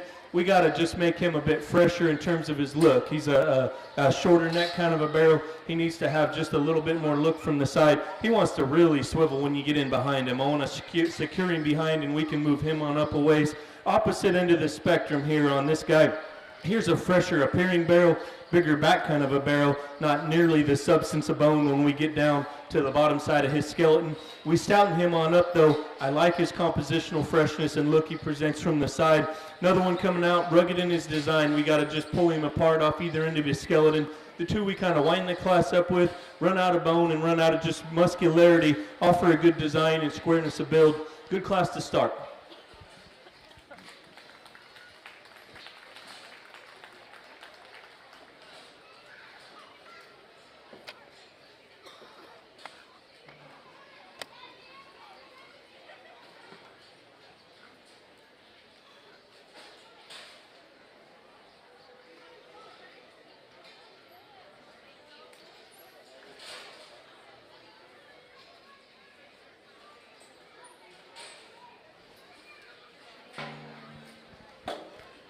Placings in your Class 31 Dark OPB. 9th place, Carla Vasquez, Pecos County 4-H. 8th place, Hudson Warren, Seminole FFA. 7th place, Abigail Murray, Abilene Cooper FFA. 6th, Gracie Tate, Abilene Wiley FFA. 5th, Minley Boone, O'Donnell FFA. 4th, Wyatt Cheech of Martin County 4-H. 3rd place was Kason Odom of Wall FFA. 2nd, Jesse Hartnett of Wall FFA. And our 1st place, Class 31 winner, was Brianna Noland of Stephenville FFA. Congratulations to our Class 31 Dark OPBs.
You bar exhibitors in the show ring can be excused.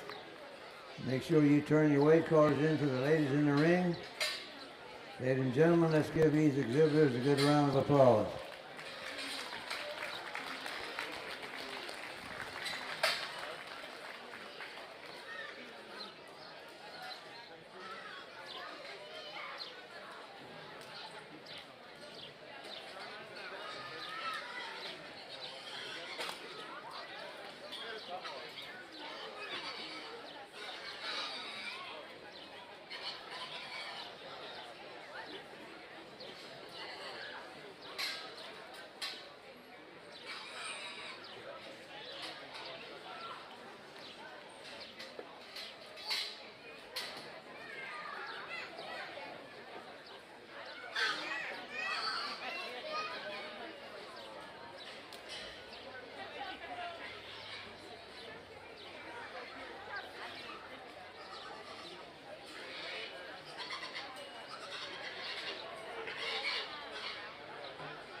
Okay, exhibitors, we need class number 33, Dark OPV. Bring them all to the holding pen. First call. That is 33, Dark OPV. First call, bring them all.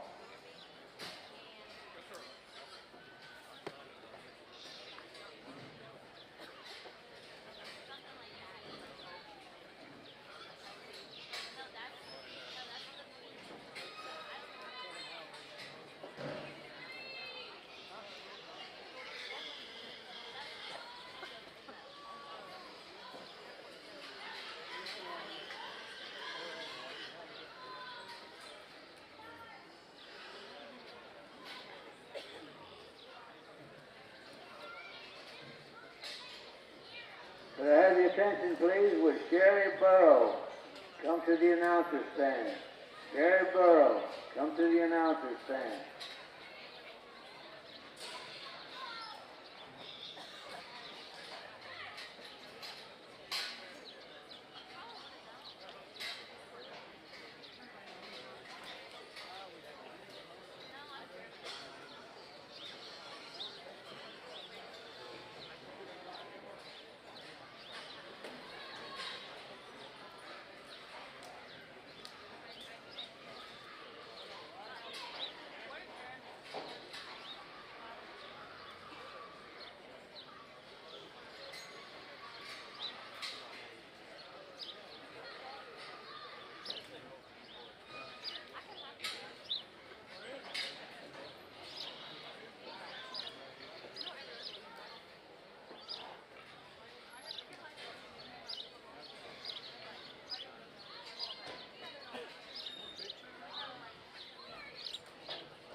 Once again, let me have your attention in the barn, please, with Sherry Barrows.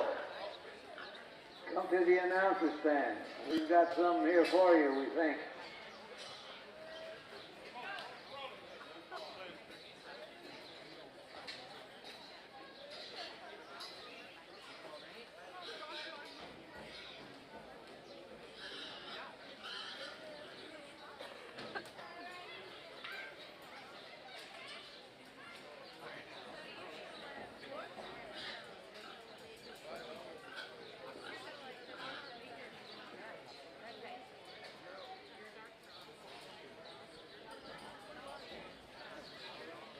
Well, we get into our second class of darks, and no doubt we got a little more to work with here as the weights get heavier, and I think another class that lines itself up well. There's differences and parts and pieces, and I always just try to select the most complete one. The young man off to my left here is driving the most complete one in this class. I think he's at the same time both the most comfortable barrow out here and also the best built, best looking barrow out here from the side. He balances very well. He's not just a choke fronted one, but we're not going to find that in this particular breed. I love his comfort level. I love how rugged he is in terms of his skeleton and the substance he carries to the ground.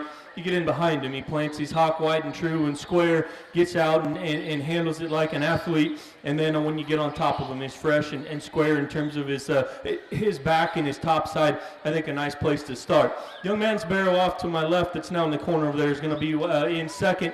And he's the next best built one and the next best pattern one in my opinion. I think he balances good from the side.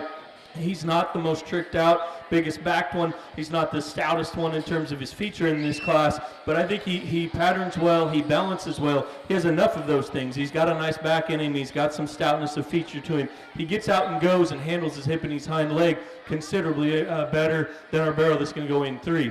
Young lady's barrow in 3 is a big stout one, and he does have a massive big hind leg when you get right in behind him. Issues with this guy when I get off to the side of him. He wants to run downhill from that side view in terms of the way he's built up front. He wants to toe in coming at you, and in particular, when you get behind him, he really wants to twist and turn and shift his motion to either side of his body as opposed to traveling forward and reaching and going. Young lady's barrel in 4 is another one I like a good deal, and I felt 3 and 4 were built very, very similarly. He's another very good one on top in terms of his dimension and just the composition he carries. Got to fix him behind. I didn't read him quite as stout as the barrel that goes in 3. He's just a little shorter stepping, wants to swivel as opposed to reach and go. Very nice top end of 4 barrows in this class. Barrow comes out next in terms of his composition as well. I like him a good deal. Tall fronted, big backed. He's got a really shapely, just kind of fresh look to him. He's another one that's big stifled, and he's got plenty of dimension when you get off to the rear view from the side. He's the stiltiest of our top end here. Wants to rock forward in his shoulder, wants to be straighter in terms of his hock placement. Barrow comes out next, another one, composition and freshness and presentation, very, very good. Wants to straighten up front, wants to hock in behind and just try to shift his weight forward as opposed to reaching and going. Another one, young man drives out here. Freshness and muscularity is very good. A little straighter off both ends. Not as much bone and just sheer substance working in him. Next guy coming out is rugged and athletic in terms of his build. Needs a little fresher look. Needs to just be pulled apart down low. The 2 we wind the class up with, young lady does a nice job driving this real thick one. Needs to just be more extended and better looking off either end. Young man's barrow that winds up the class needs just a shot more power. Good class of dark OPBs.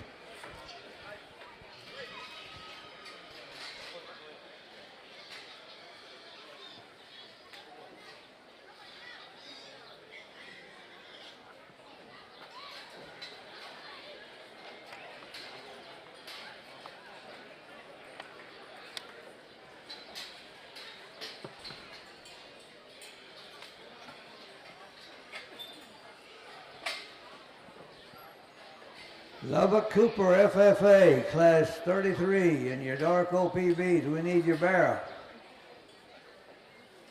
Lubbock Cooper FFA, in class 33, and your dark OPB, we need your barrel right now.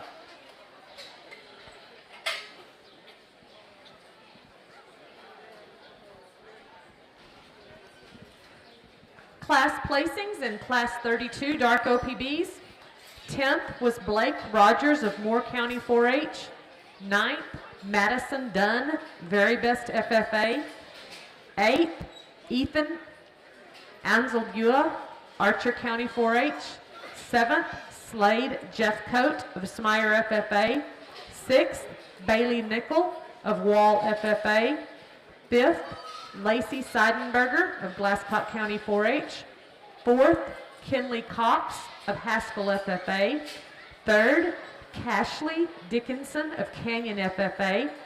2nd place, Garrison Sin of Holland FFA. And our first place class winner of 32 Dark OPBs was Hagen Heisey of Lubbock County 4-H. Congratulations, Class 32.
we're missing our Lubbock Cooper FFA barrel.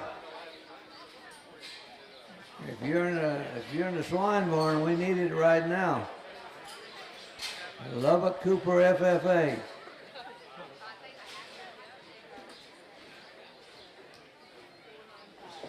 Barrel number 26495. We need it in the holding pen right now.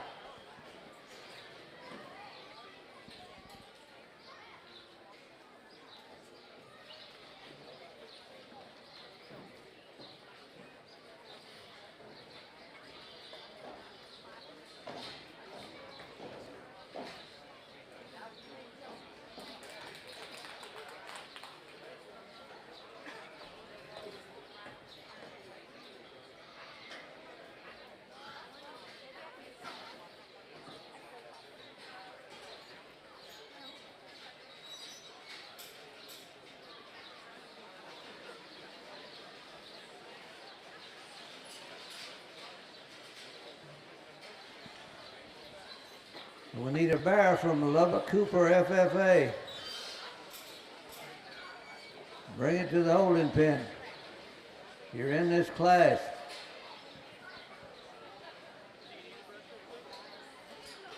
And this is class 33.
Is Gracie Robinson, Lubbock Cooper FFA in the barn?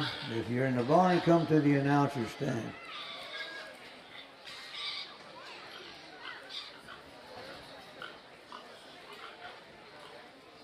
Or is somebody from Lubbock Cooper FFA in the barn? It don't have to be her. We need a representative from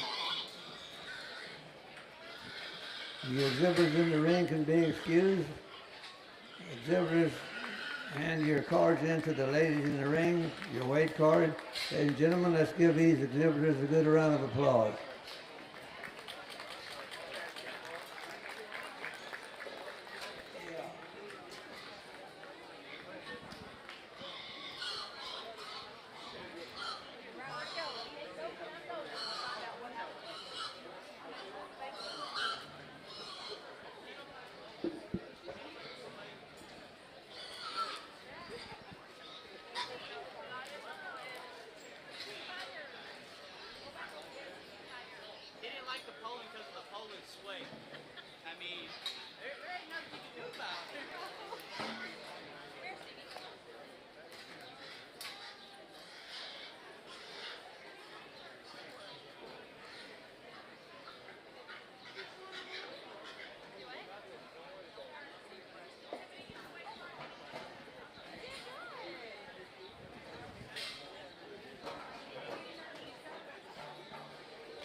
We need your class winners from class number 31, your first and second place class winners, and your first and second place class winners from class number 32. You need to bring your Barrows to the holding pen, go to the scale, and weigh.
Gracie Robinson, Douglas Cooper FFA, we need you at the announcer's stand. Gracie Robinson, Cooper FFA, we need you at the announcer's stand.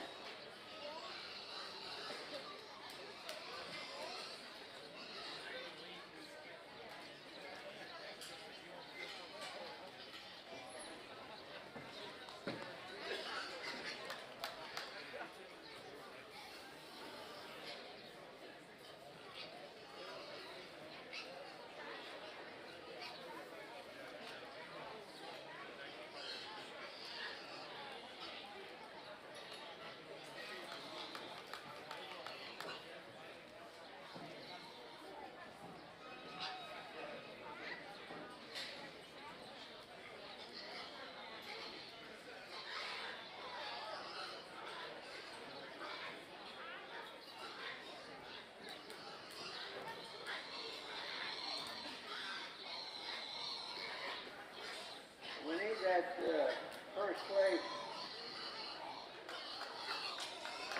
We need that first place out of class, I think, number 31, right? Okay.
Well, we've got a really fun class to kind of wind up our dark OPV division, and I mentioned earlier I thought of a couple of the classes and the darks weren't as deep, and it seems that a lot of the better ones kind of wound up in this class, and so no doubt fun to sort through. I think down 7, 8 deep here, we've got really good stock, and the more I study the top end here, I think definitely different types and kinds, and definitely things that are blatant obvious differences, and just need to place priorities where I have throughout the day, which in my opinion needs to be completeness, and the one that is the most complete, both in terms of composition and in terms of his build at the ground, that needs to win the class is the young lady's barrel over there on the far side. I like this barrel a good deal. I wish he was acting just a bit better. She's been able to hold him together here throughout the drive in terms of his attitude, but at the ground, this one is simply the best one of our top three, and it's not even close. He's the best one coming at you in terms of the boldness to his chest. He's the biggest legged one, and you get in behind him, he takes the most substance to the ground. On the top side, he's big and bold and fresh up high, and probably offers the most ESTs in that category as well. From the side, tall-fronted, presents the kind of pattern we need to go after throughout the day. Young man in front of me is driving your second place barrel, and he may not be the one that you just grab onto ringside if you're looking at him as they're studying or as they're traveling across the ring in terms of his profile. I think he's a good balanced hog from the side. He's clearly not the sharpest fronted one of this drive, and that's the area I'd like to fix him. He gets deeper in his throat line. He's just not quite as tall fronted or unique in terms of that area of his body. Past that, you get behind him. This guy handles his hip and his hind leg well. He's fresh in terms of his backside. His composition's very, very good. Young lady's barrel in 3. I've liked him throughout the drive. He's another one that's a tall-fronted, good-looking hog that his backside and his compositional freshness is very, very impressive. Of our top 3, I was the most critical of him down low in terms of the way he's built. He's the frailest one when you get right in behind him in terms of his bone work. He wants to kind of swivel his rear legs, hawk in just a bit, and just not portray that image of a hog that can reach and go with stoutness and authority. Barrel that comes out in 4, another big fresh backed one. I like him a good deal. Young lady does a great job getting this guy to go out and drive and reach. He's got a better chest than a couple of these ones that place above him. I love how fresh he is, and where I get critical of this guy, of our top 4, he's the flattest bodied, right in there in his heart and in through his flank. He's the most lacking in that category. He wants to narrow in his pin set and consistent with that, narrow down low as well when you get right in behind him. Young lady brings a long-bodied, fresh one coming out next. He's a deeper-hearted kind of barrel. I like his compositional freshness up high very, very well. Also, of our top 5, he's easily the narrowest coming at you in terms of his chest floor. He really wants to swivel in terms of his hip and his hind leg, in terms of the way he wants to travel. Again, that's being pretty critical here. I thought our top end of this class was pretty darn good. Young man's barrel coming out next. Another one you got to love from the side, and in terms of balance and proportions and his length to height ratio, I think this guy's extremely good. When you get in behind him, we just got to fix his joints. He's got some swelling in both of his joints. Kind of wants to hawk in and short step. You fix that about this guy, and he runs pretty far in this breed from what I've seen throughout the day. Barrel that comes out next, big bodied, heavy structured, really rugged and tough built kind of spot barrel. Want to design him just a little better from the side, pick him up at the point of his shoulder and just give him a sharper image. Poland appearing barrel comes out next. The young man does a great job driving. Love his backside and his compositional freshness. He's another big stifled one that has a lot of meat to him.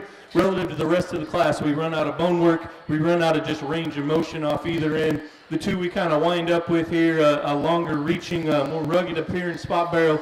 Needs more center, needs more freshness of composition. Next one's a bigger backed one. Doesn't reach and go quite as good. Very good class to wind our dark OPBs up on.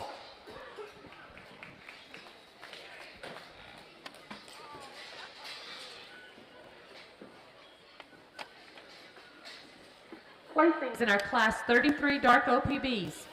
10th, Nathan Anderson, O'Donnell FFA. 9th, Brooklyn Bradford of Wilbarger County 4-H. 8th, Billy Whitehead of Andrews County 4-H. 7th, Brantley Hitt of New Home FFA. 6th, Trevor Mabane of Snyder FFA. 5th, Blair Heinrich, Lubbock County 4-H. 4th, Katie Braden with Glasscock County 4-H. 3rd, Emma Schuler of Freona FFA. 2nd, Hudson Heisey of Lubbock County 4-H. And our Class 33 Dark OPP class winner, Macy Wilson of Midland County 4-H. Congratulations to our Class 33 Dark OPBs. Ladies and gentlemen, now we're starting to judge now for your champion Dark OPB. Class 31. Your class winner was Brianna Nolan, Stephenville FFA. And your second place in that class was Jesse Hartnett, Wall FFA.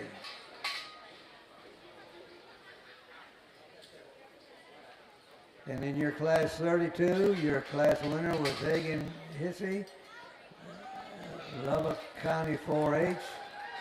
And your second place in that class was Grayson Persine, Holland FFA. And in your class 33, your class winner was Macy Wilson, Midland County 4-H. And your second place winner in that class was Hudson Nicey, Lubbock County 4-H.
Well, please, folks, if you will, put your hands together for these three class winners.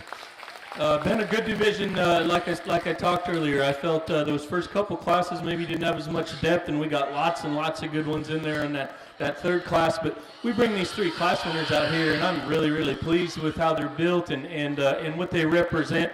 I think all three represent really good built hogs that are functional, productive in terms of the way they're put together, and then bring forth lots of extras in terms of just thickness and muscularity and look and just the way they're built, being extra special, representing out of each individual class. Young lady in the teal brought our first class winner out, and in that respective class, he was just the most complete one. He's a very good bodied kind of barrel. He's a barrel with a good square chest floor. You get in behind him, I'm really pleased with how comfortable he is, how he handles his hawk, and how he continues to be rugged in terms of his build, but he's still fresh up high. And I think, again, this is the kind of barrel we want to try to go after throughout the day in terms of just checking all the basics. Young man in the second class, won a slightly more competitive class there. Love how fresh looking this barrel is, and again, I think very similar to our first class winner. So good structurally. This guy is comfortable as can be. He's a very rugged built kind of a barrel, loose and free off both ends, and yet he's still got compositional freshness up high. He's got a big back working in him. And I guess if I was to pick on this guy, maybe he's not as sharp-fronted as a couple of the other ones out here. Maybe he's not just as ultra big everywhere in terms of muscularity and in terms of his upper hip and in through the seam of his ham there as others. But he's got lots of power and absolutely love the way this guy's built and the way this guy's presented.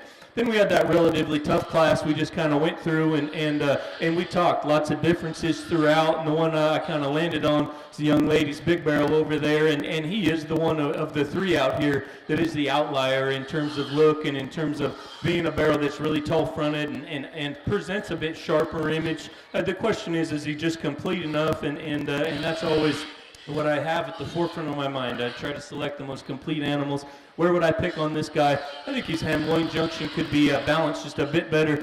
I think he's one that wants to just press to the outside of his hocks in terms of the way he travels. I still read him very square. I absolutely love the way he comes right at you. He's extremely bold and powerful. This guy's got tons and tons up high, and no doubt it's a very, very square-built one. So I do think the choice is a bit challenging, and I guess at the end of the day, when they're complete and they're built right, and you can put as many extras as you can into them, that's what we're trying to do. This young lady that wins the last class here will have your champion. Congratulations.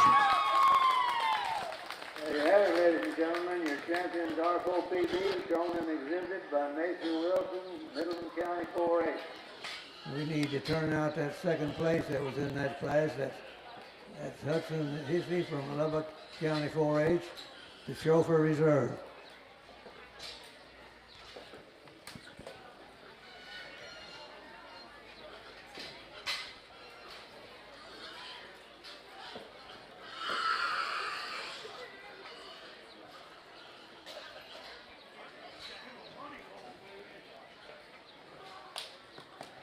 Well, our second place barrel comes out of that class, and that's a young man there in the center of the ring. And I think it becomes a much more challenging decision for reserve champion because he does fit right in the mix. I think all three of these guys here represent basic, good-built hogs that's very, very fundamental. This guy's comfort level on both ends of his skeleton is absolutely ideal. Is he as big coming at you? Is he as neat through the front one-third of his body as the one that won? Definitely not, and definitely that's the category you got to kind of criticize him a bit, but I do believe it gets close between him and another one out here, and at the end of the day, this other one out here I think really is a fun one. I love just his freshness and his look from the side. Can go all day and still rugged built in terms of his skeleton. The barrel that won the second class in the center ring has to be reserved. Your reserve champion, Darko PB, is taking Isaac, Lubbock County 4-H. Ladies and gentlemen, we're going to break for lunch for about 35 minutes. The next thing on the agenda will be your Berkshire drive, and then your last will be your Yorkshire drive. Now, when we start with our Berkshires on class 36, we're going to call them all. In fact, we're going to call them all in your Yorkshire drive, your Berkshire drive, and your Yorkshire drive. So y'all remember that, exhibitors. We're going to call them all.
Could I have your attention, please? We're ready to get started. I think all the committee people are here. Judge is here. So we're going to start with our Berkshire Drive. That's Class 36. Class 36 Berkshires, bring them to the show ring. Bring them to the holding pen. Bring them all. Class 36 Berkshires, bring them all.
Once again, you Barrows exhibitors, if you place first or second,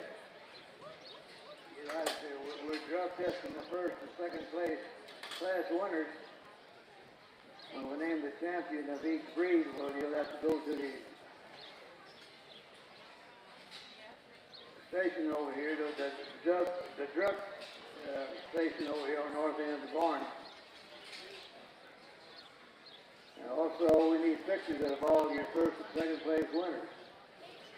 Anybody else that has any, wants to take a picture, you're mighty welcome to, but we'd like to have pictures for your first and second place class winners. So keep that in mind.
To have your attention in the barn, please.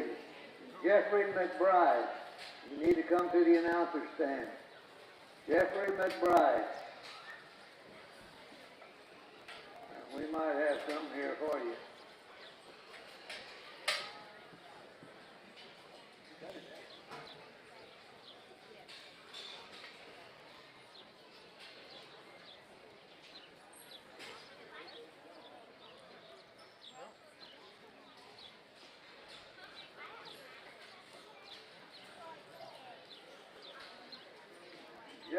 Jeffrey McBride, Brownwood, Texas. You need to come to the announcer stand.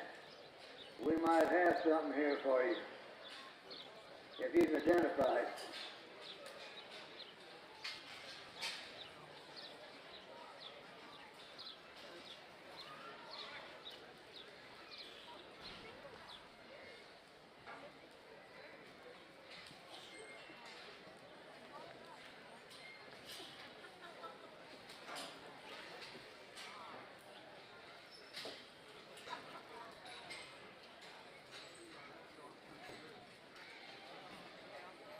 We need class 36 Berkshires. Second call. Last call. Class 36 Berkshires. Bring them to the holding pen.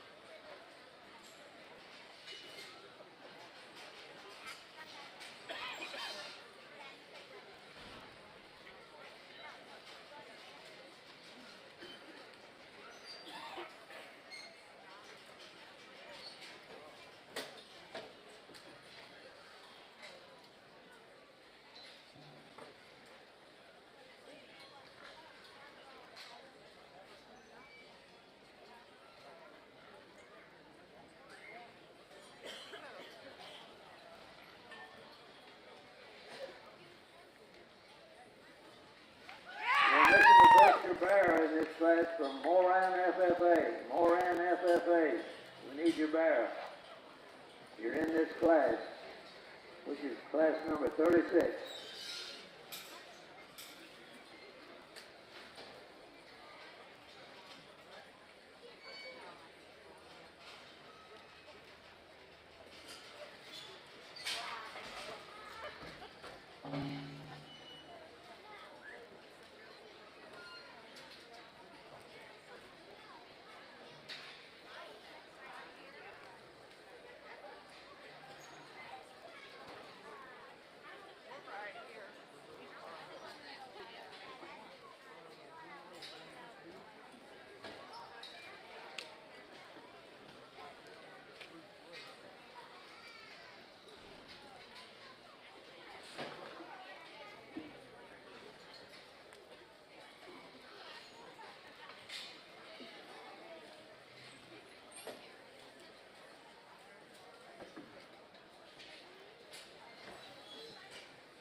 Once again, ladies and gentlemen, Jeffrey McBride.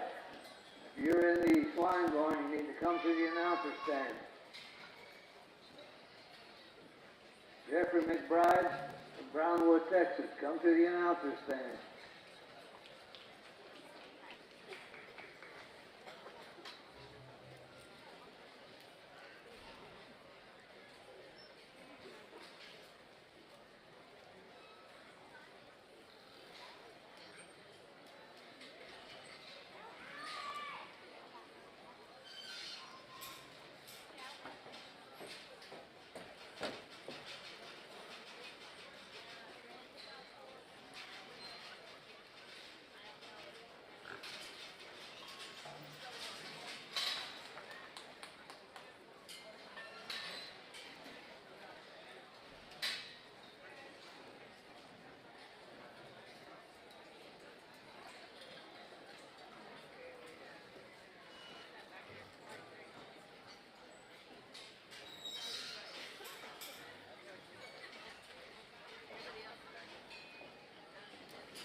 Our exhibitors, you should go ahead and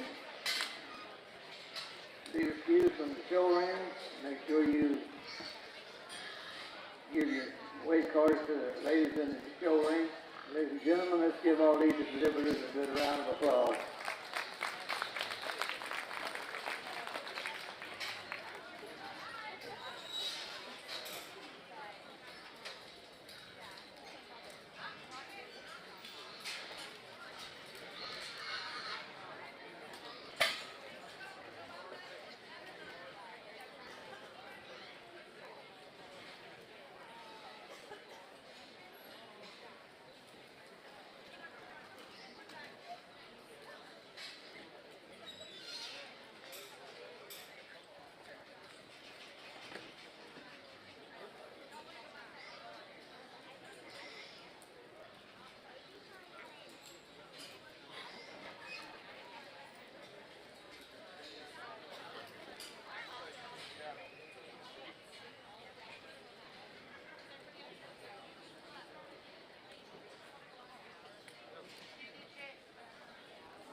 fair exhibitors, we need class number 37 in your Berkshire.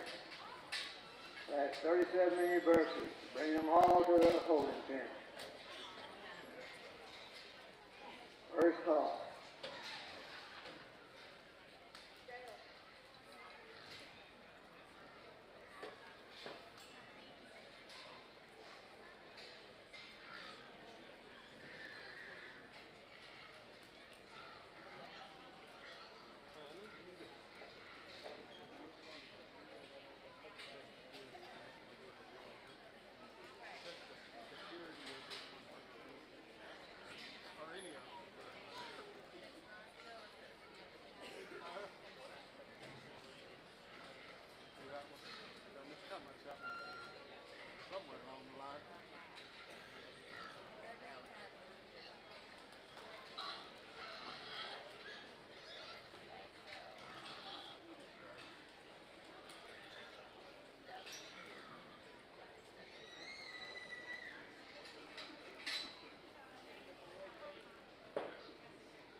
We're right back in the swing of things after lunch in our first Burt class, and I think an extremely good class. I'm very, very pleased with the quality we've got here on the top end, and I think all three of these, someone could make a case to go ahead and start the class with. I think all three of them represent fresh composition kind of pigs, hogs that can get out and go, hogs that can use their feet and legs and have some stoutness to their skeleton, and yet they're presented and shown and can use their rear legs very, very well, and I say that I think all three of them could potentially win, but I'm very, very pleased and confident. I think the one that needs to win pretty easy for me is this one over here off to my right.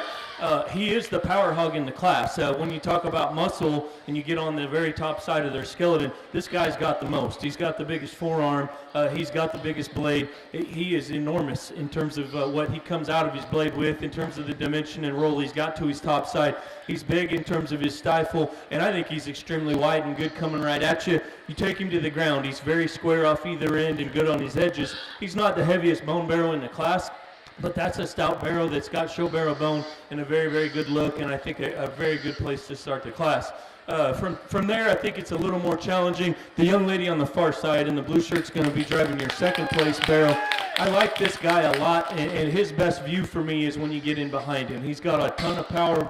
He's got a really big hip and stifle working in him. He comes down extremely square and true from his stifle muscle on down to his hock placement is very, very good. Now you get off to the side of him. I don't read him as fresh as the barrow that starts. I don't read his front 1/3 as attractive as the barrow that starts, and he's probably just not as ultra, just crisp and fresh up high. He's definitely not as good coming right at you, but that's still a good-bodied barrow. He's got a tremendously good rear view. He's got good running gears. I think a nice place to be second in this class. Barrow 3 is another really fresh-bodied one. He's really got a tremendously good upper rib cage and center cavity working in him. I think his running gears are also very, very good, and he too's a stout skeleton one. Of our top 3, he's a shorter rumped, shorter hip kind of barrow, and he wants to swivel just a bit when you get in behind him. I don't read as much muscle, if you will, right there in his inner ham and stifle and maybe twist kind of region right in there. He runs out of gas in that regard when you get in behind him. Barrow 4 is similar in his design and pattern to our second place hog. He's another one that's more moderately framed, bigger hip kind of barrow. You get on either end of this guy, and he just wants to collapse the most in terms of his base width out of the top 4 here. I love his pattern. I love how sound structured he is, and I like how rugged and stout he is in terms of his skeletal bone work. Barrow that comes out next in 5, very good up high. Composition and shape is extremely good. He's one that patterns great. He's extremely tall shouldered. Young lady does a nice job driving him. He short steps off both ends of his skeleton, just a little straighter and stiltier in terms of the way he's put together. Barrow that comes out next, a little softer bodied kind of hog. He's one that's real big in through his rib cage and through his center cavity. We got to give him more extension up front. We got to stouten his features in terms of the bone and substance he carries from the base of his body cavity to the ground. Hog that comes out next, a big muscle, big hipped one. We got to just loosen him up on either end. This one wants to bow his hocks a bit, and although he's extra stout and muscular, we got to just square him up behind. Same story here. We got to square this one up behind. He's another one that's fresh and big up high. We wind the class up with hogs that just need to stouten up in terms of their base width, maybe just need a shot more look, but a very, very good class of Berks and exciting to start this breed off with.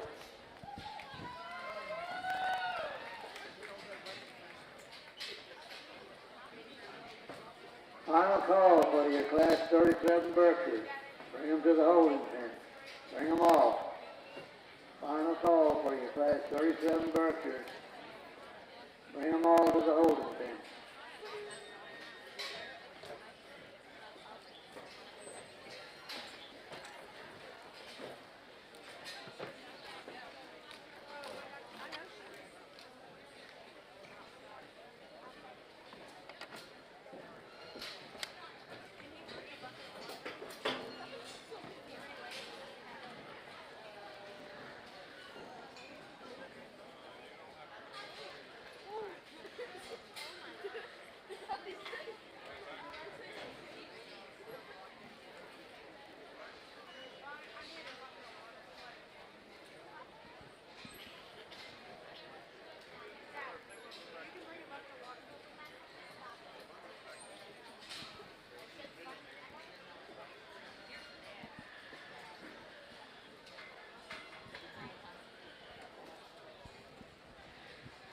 Placings in our Class 36 Berkshires.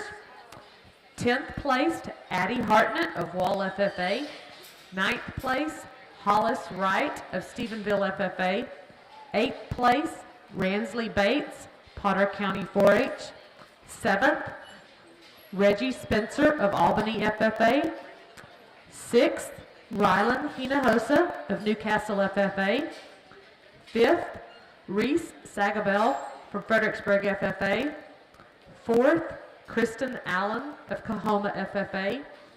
3rd, Madison Sampson of Royce City FFA. 2nd, Alexandria Huseman of Lubbock Cooper FFA. And our first place winner of the Class 36 Berkshires was Ava Luke of Hampshire Fannett FFA. Congratulations, Class 36.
Bar exhibitors in the show ring, you can be excused. Don't forget exhibitors and your weight cards into the ladies in the ring. Ladies and gentlemen, let's give them a good round of applause.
Well, we've got another nice Burt class, and this is our second one, and I think a really interesting class on the top end here, and really not one that a guy can just totally tie to. There's differences between all of them, and I think a guy could pick a hole in all of them, and just needs to prioritize, and like I've done throughout the day, when it comes to priorities, I try to just select the one that's the most complete, that brings forth a good skeleton that can reach and go off both ends and still has a good composition and muscle and freshness. And the one in this class that does that best for me is the young lady's barrel here directly in front of me.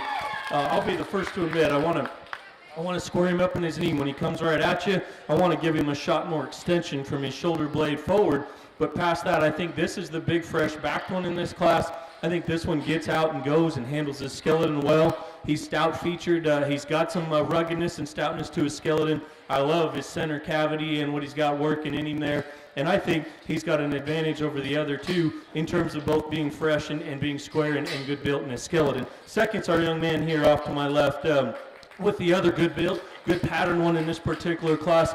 His distinct advantage over the barrel that's going to go in 3 is his rear view. He can reach and go and use his hock and travel well off both ends of his skeleton. When he comes at you, we've got to open this guy up. He wants to click his front feet together a bit. I want to give him a bolder chest.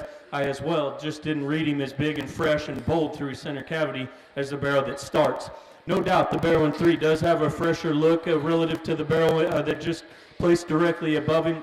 He's a bigger stifled kind of a hog. He's got a big old forearm and shoulder blade and center cavity working in him as well. I just got to reconstruct his rear end. He wants to slope out of his hip. He wants to hawk in and shuffle off both ends off of his rear skeleton, and just the way he drives off his rear too needs to be reconstructed. Past that, I love his composition, I love his freshness, and I love his look. Barrel in 4 is similar to the barrel in 3, and I felt that between the two of them, both needed fixed in the same regard in terms of their rear end travel. This one just didn't come as stout from to the surface. He's a little frailer in terms of his construction. Absolutely love his look from the side. Absolutely love his shape up high and muscularity up high. Barrel that comes out next in 5. I wanted to get this one up a little higher because I love how good bodied he is. I love how big backed he is. I think his rear third is very, very good. I got a bit more critical of just our look from the side. We're a lower fronted barrel that's deeper in terms of his throat line, that's just reads a little bit more mature and not as fresh through the front 1/3 of his body. Young man's barrel coming out next is another one that's good bodied. He's got a fresh look from the side. I want to get this guy to just reach out and have a bit more authority. He wants to hesitate off both ends of his skeleton. He wants to short step, and as well as just a bit quicker and more mature about his front end. Barrel that comes out next has some good ruggedness to his skeleton. He's got to get out and go better as well. He doesn't have the comfort level some of those ones that place directly above him. Young lady coming out next has a big back, big-ended one, needs to get out and go better. As we kind of go on down the line here, genuineness of skeleton and just squareness of build is what where these guys maybe fell a bit more short. I still think we have lots of quality here in terms of composition, in terms of muscle and freshness and presentation. Good class, guys.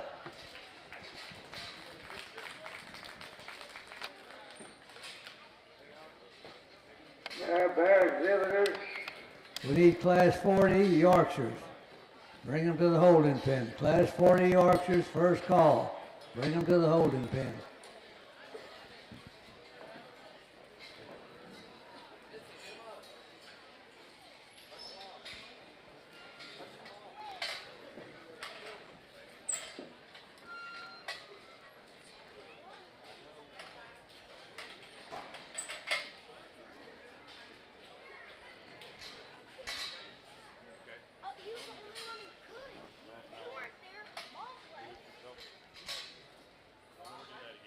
Now we're judging for our champion Berkshire of the show.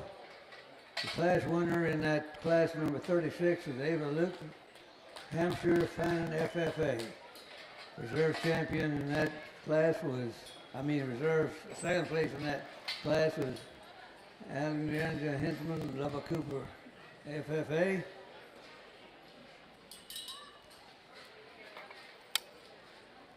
Your last class was Presley Jones, Howard County 4H. Second place in that class was Vincent Cox, Welderada FFA.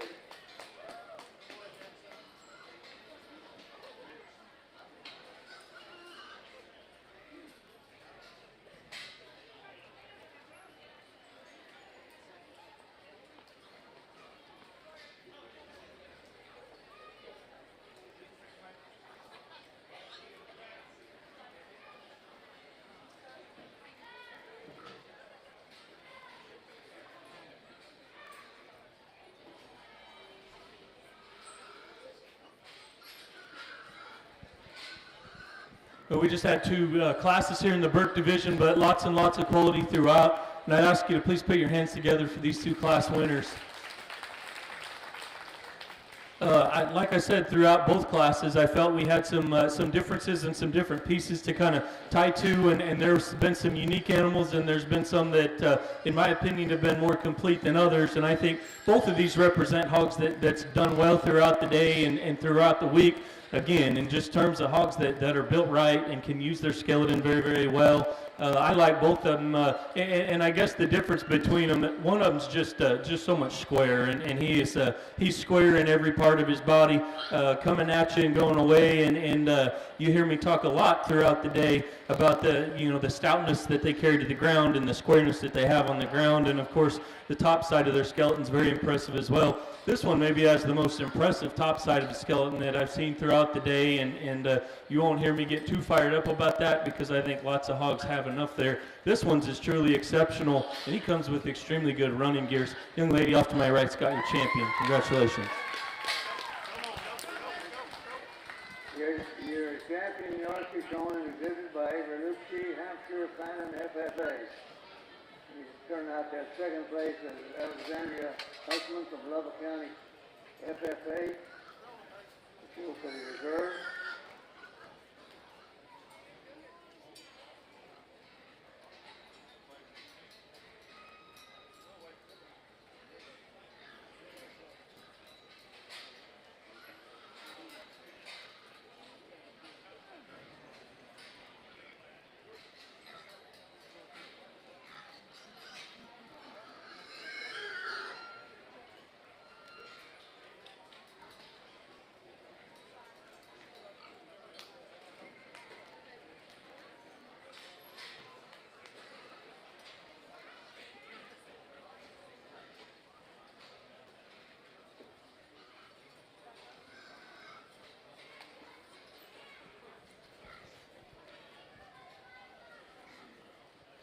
The young lady in the blue brings that second place barrow out of the first Burke class out, and no doubt the decision for reserve gets far tougher in my opinion, because I do think there's lots of similarities between the two of them we have left out here.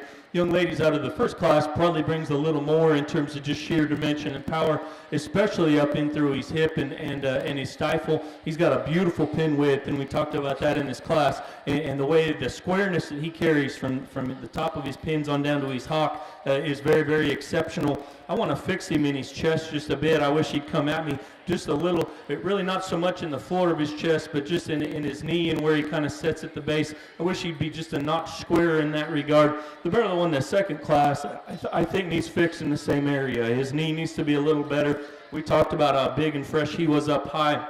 He's probably got the advantage in terms of stoutness of skeleton.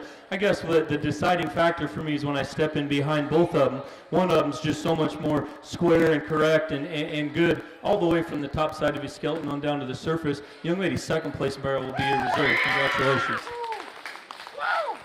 There you have it, ladies and gentlemen, your reserve champion, Berkshire, Alexandria Hinchman from Lubbock Cooper, FFA.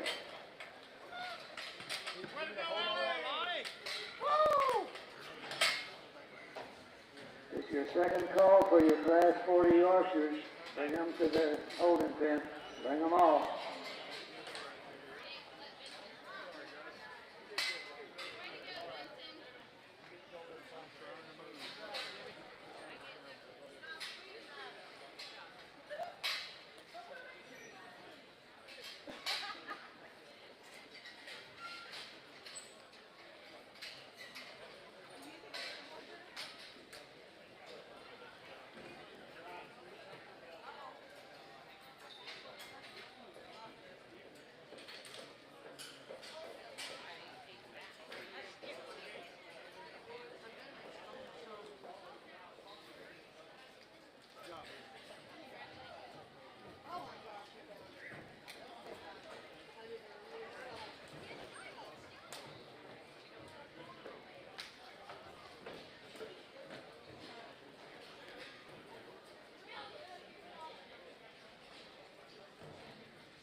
placings in your Class 37 Berkshires.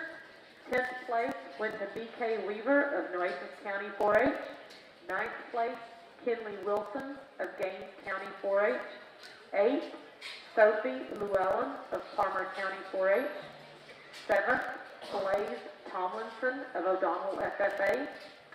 6th place, Zach Huseman of Nazareth FFA. 5th, Kate McDonald of New Home FFA. 4th, Bryson Weaver of Nueces County 4-H. 3rd, Kason Strange of Electra FFA. 2nd place, Vincent Cox of Wildorado FFA. And our first place Class 37 Berkshire winner was Paisley Jones of Howard County 4-H.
exhibitors in the show ring, you can be excused. Don't forget to turn your cards in to the ladies in the arena. That'd be your weight cards. Ladies and gentlemen, let's give the exhibitors a good round of applause.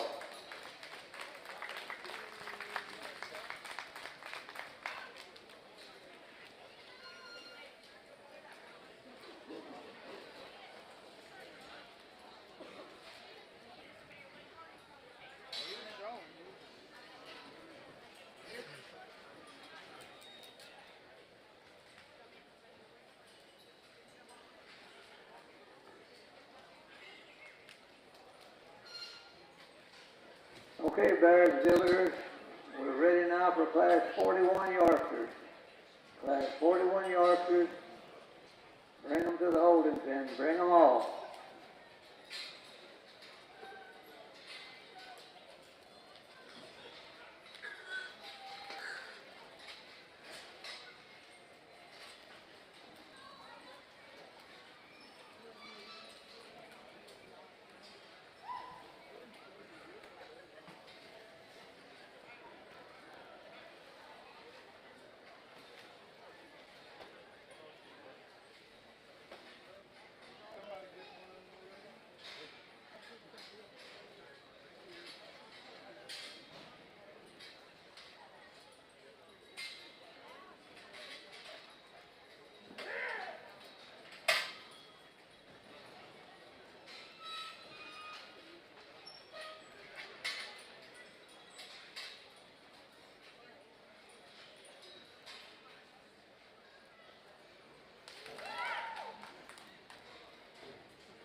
Come on through, man. Come on through.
Well, the York breed, I believe, is our last breed to evaluate, and it's been a very fun show, and I think we're off to a really good start here with a very deep class on the top end. Maybe not as many deep on down into the SIF pen, but I think our top end here that's in the forefront of this class is very, very good. And I guess in this class, my opinion is that the decision is between 2 and 3, because I think it's easy to start with the young man's barrel there on the far side of the ring. He is not the tallest fronted or the most jet fronted one that we've seen today, but this guy's extremely bold, and he's got an extremely good center cavity working in him. He's easily the biggest chested barrel in this class. He's easily the biggest legged and just the biggest structured barrel in this class. And then when you get in behind him and view his top side, he takes a gigantic rear leg down to the surface. He's got a big old blade working in him. The dimension that runs out the back of his blade and all the way to his stifle is very, very enormous and impressive. I think he's fresh. I think he's well presented. I think he's a really neat pig. Between 2 and 3, there's a decision to make. Do you go with more power and look, or do you go with a better balanced hog that's got a better hip and hind leg? I'm going to go ahead and use the balanced complete one, and that's the young man's off to my left. He's going to be in second.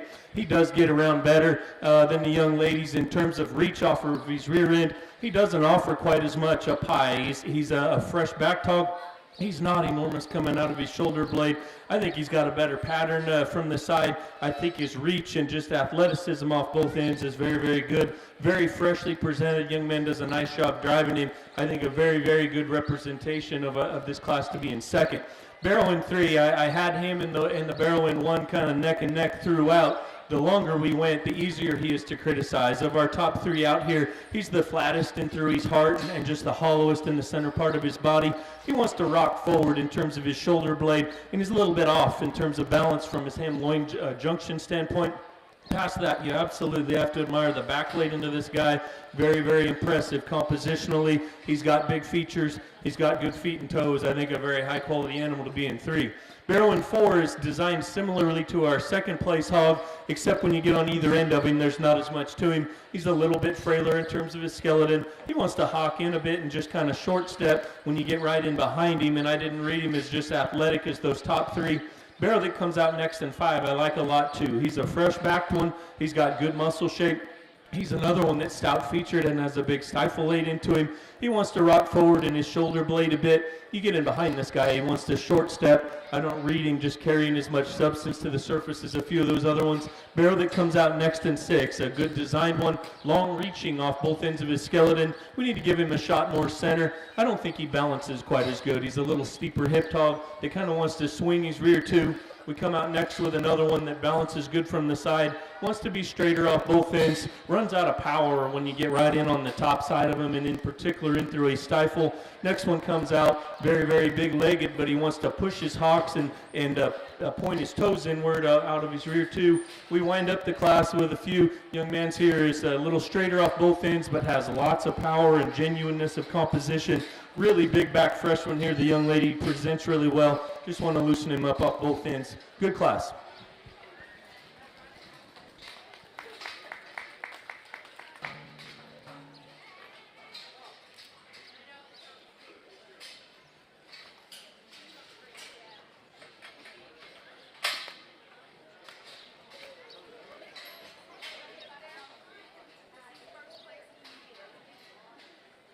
We need 2 bears in this class 41.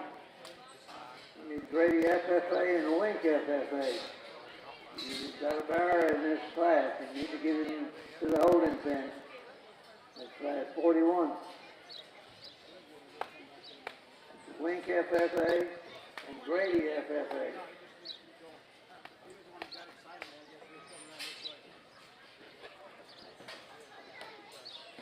Placings in our Class 40, Yorkshire, 10th place, Scarlet Pool, Dallam Hartley County 4-H. 9th place, Jalen Beal, Goldthwaite FFA. 8th place, Ivan Wolford, Mason County 4-H. 7th place, Ryder Smith, Pleasanton FFA. 6th, Katie Braden, Glasscock County 4-H.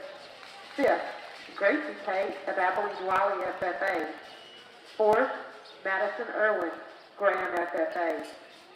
3rd, J.C. Robinson, Jacksboro FFA. 2nd place, went to Landon Lorwald, Florence FFA. And our first place Class 40 Yorkshire winner was Copper Ferris with Nazareth FFA.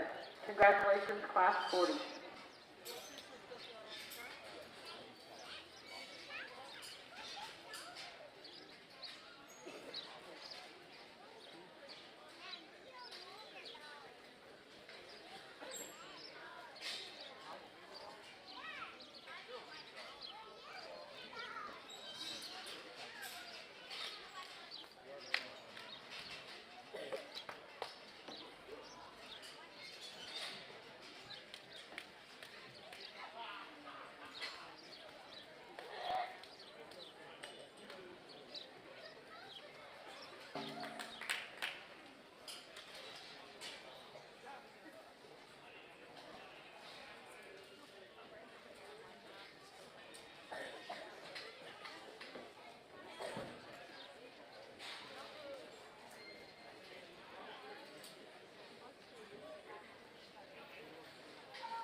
Our exhibitors in the show ring, you can be excused. Don't give your away cards to the ladies in the show ring. Ladies and gentlemen, let's give those exhibitors a good round of applause.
Okay, Barrows exhibitors, we're ready for class number 42, Yorkshire Drive.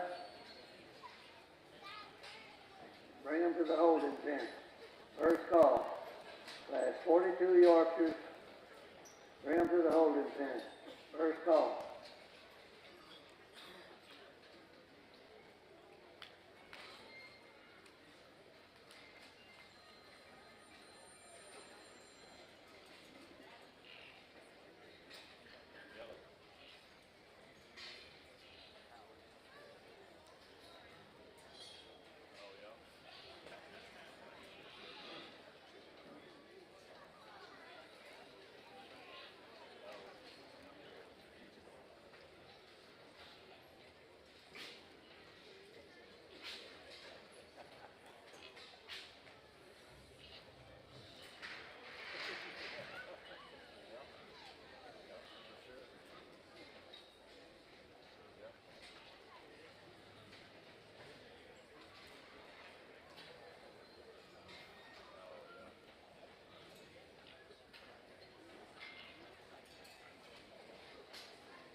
Really, really fun class at York Barrows, and I'll apologize right at the front of it for taking a little longer on the top end here, but I felt like we kind of ran into a buzzsaw of several really, really good ones, and I wanted to make sure and get them as right as I possibly can, and I say that, and I think I can pick parts or pick holes in parts of all of these out here, but I was just thinking as they continued to come out here this second go, man, this one's a gangster, this one's a gangster, this one looks great.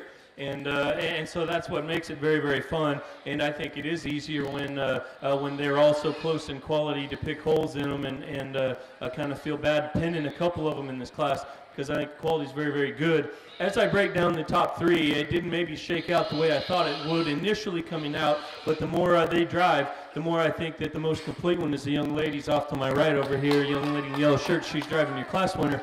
Of our top three out here, he's the stoutest featured one. He's got the biggest forearm, he's got the biggest just running gears in terms of his legs and the substance he got going to the ground. You get in behind him, he takes the longest reach and stride off of his rear skeleton. All three of them in my mind are very fresh in terms of their presentation, very fresh in terms of their composition.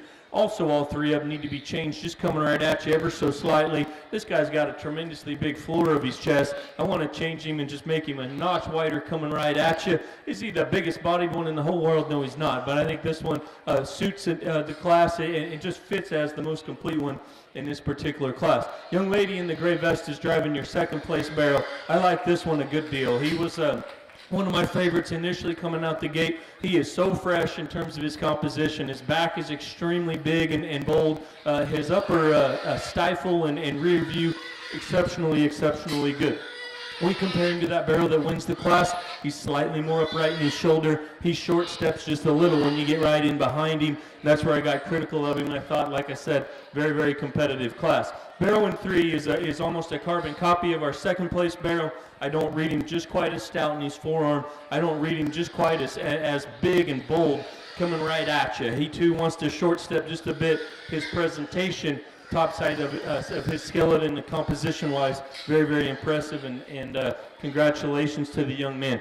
It truly pained me to put this barrel in 4th because he is an absolute stud when you get off to the side of him. Absolutely gorgeous silhouette he gives you. He has big shaggy legs, extremely square off either end.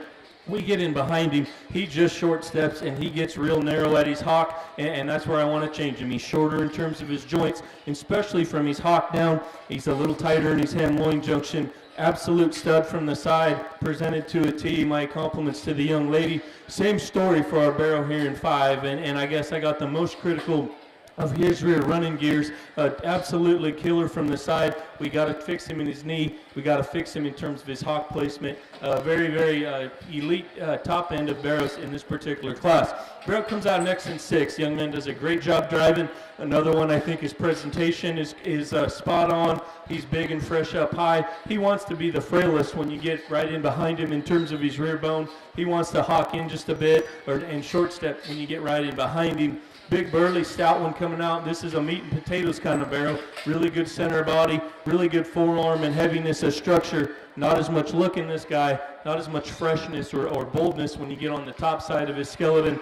Another big legged one follows him here. This one pushes his hocks out when you get right in behind him. I want to square him up. I want to freshen him in his overall presentation. Next one comes out, tall fronted, big back, lots and lots of shape. A little jammed up front, short steps behind. Next one comes out, needs to be a little bigger bodied. We kind of finish the class with ones that aren't as square coming and going.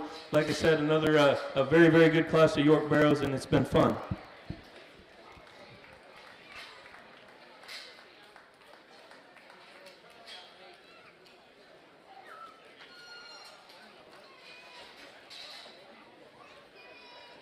Last call for your 42/42 Yorkshire.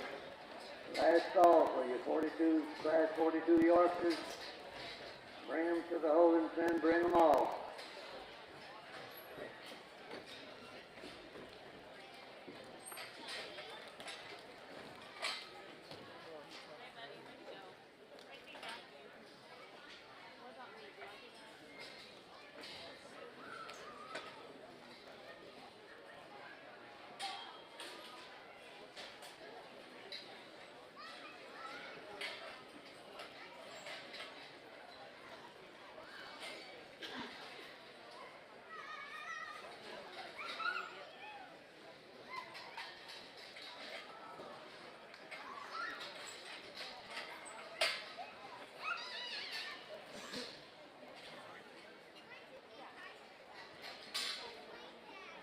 Placings in our Class 41 Yorkshire. 10th place, Matthew Farmer, Colorado FFA. 9th, Kinley Gaskins, Howard County 4-H. 8th, Tatum Braden, Glasstop County 4-H. 7th, Kiana Rice, McLean FFA. 6th, Cale Tabor, New Home FFA. 5th, Presley Lehman, Walbarger County 4-H. 4th, Salami Sassine, Eula FFA. 3rd, Cross Coleman, Wellman Union FFA. 2nd, Addison Walser of Fort Elliott FFA. And our first place, Class 41 Yorkshire, was Taylor Garduno from Wink FFA. Congratulations on our Class 41.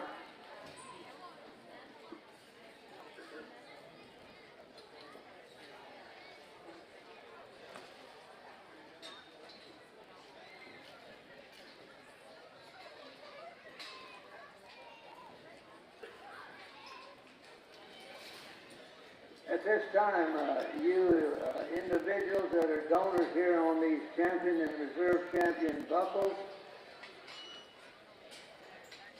that is Bunn Livestock, Smitty Genetics, Brandon Smitty, Hot Rod Genetics, Rodney Walter, John and Amy Lange, Dillon Preventing Genetics, Nice Showcase, Pat Knight, Walter Rohde and Sons, Creative Award, Dale Wildy, Blaze Wildy, Brent Lumpkin, C4 Showcase, West Texas Genetics, Grant Myers, DML Showcase, Josh and Bridget Young,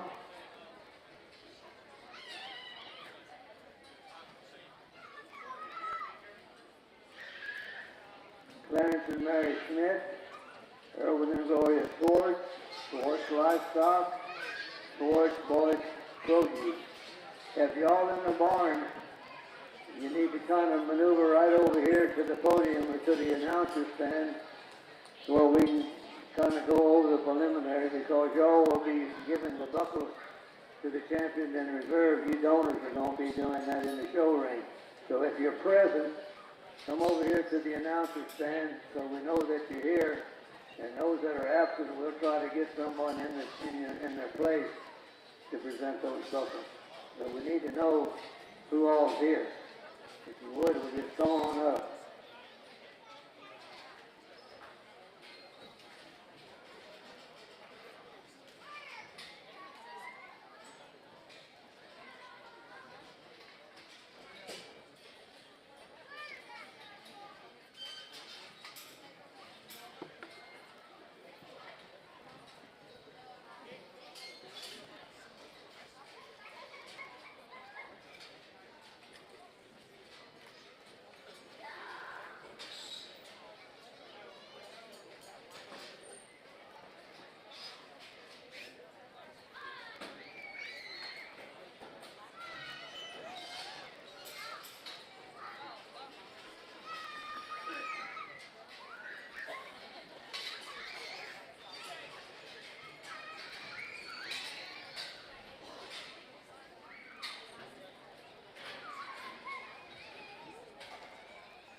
If there's anyone in the barn here who's mighty generic, Brandon Smitty, Hot Rod Genetics, that'd be Ronnie Walter, Bellum Prevaining Genetics, W. Rhodey and Sons, Creative Awards, Dale Wilde, Blaze Wilde, Rich Lumpkin, C4 Showpigs, Grant Meyer, DNL Showpigs with Josh and Bridget Snum, and Clarence and Mary Smith. If y'all are in the barn, you would please come over here to the announcer stand so we know that you're present. I know we've got the rest of them here, but that's the ones we need. So if you're in the barn, come to the announcer stand so we know that you're here. So y'all gonna be presenting the buckles before we name the grand and reserve champion in the show ring here to the champions and reserve champions. That's where you're on. That's where you're donors.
You exhibitors in the show ring to be excused. Don't forget to turn in your weight cards to the ladies in the show ring. Ladies and gentlemen, let's give those exhibitors a good round of applause.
Okay, you York exhibitors, we need the class winners from class number 40 and class number 41. First and second place class winners in class number 40 and 41. Bring your bear to the holding pen, go to the scale and weigh.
We need the first and second place class winners from class number 40, class number 41 in your Yorkshire drive.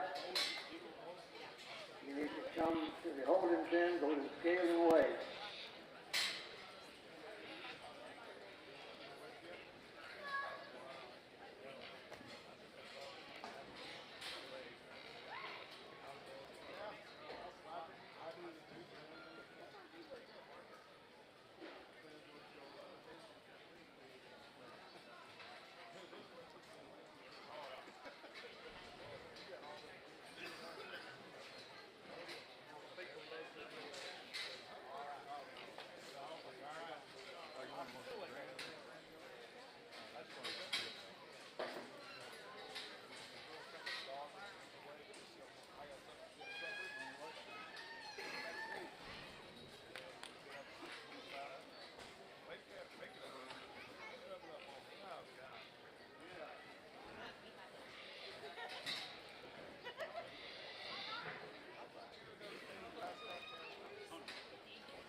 place in Class 1. That would be second place in Class number 40.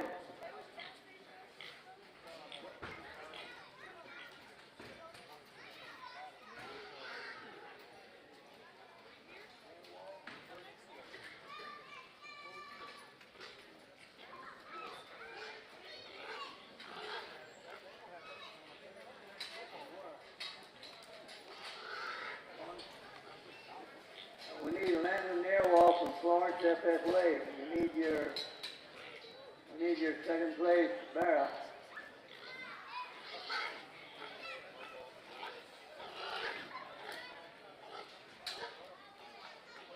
We need to bring him to the scale and weight.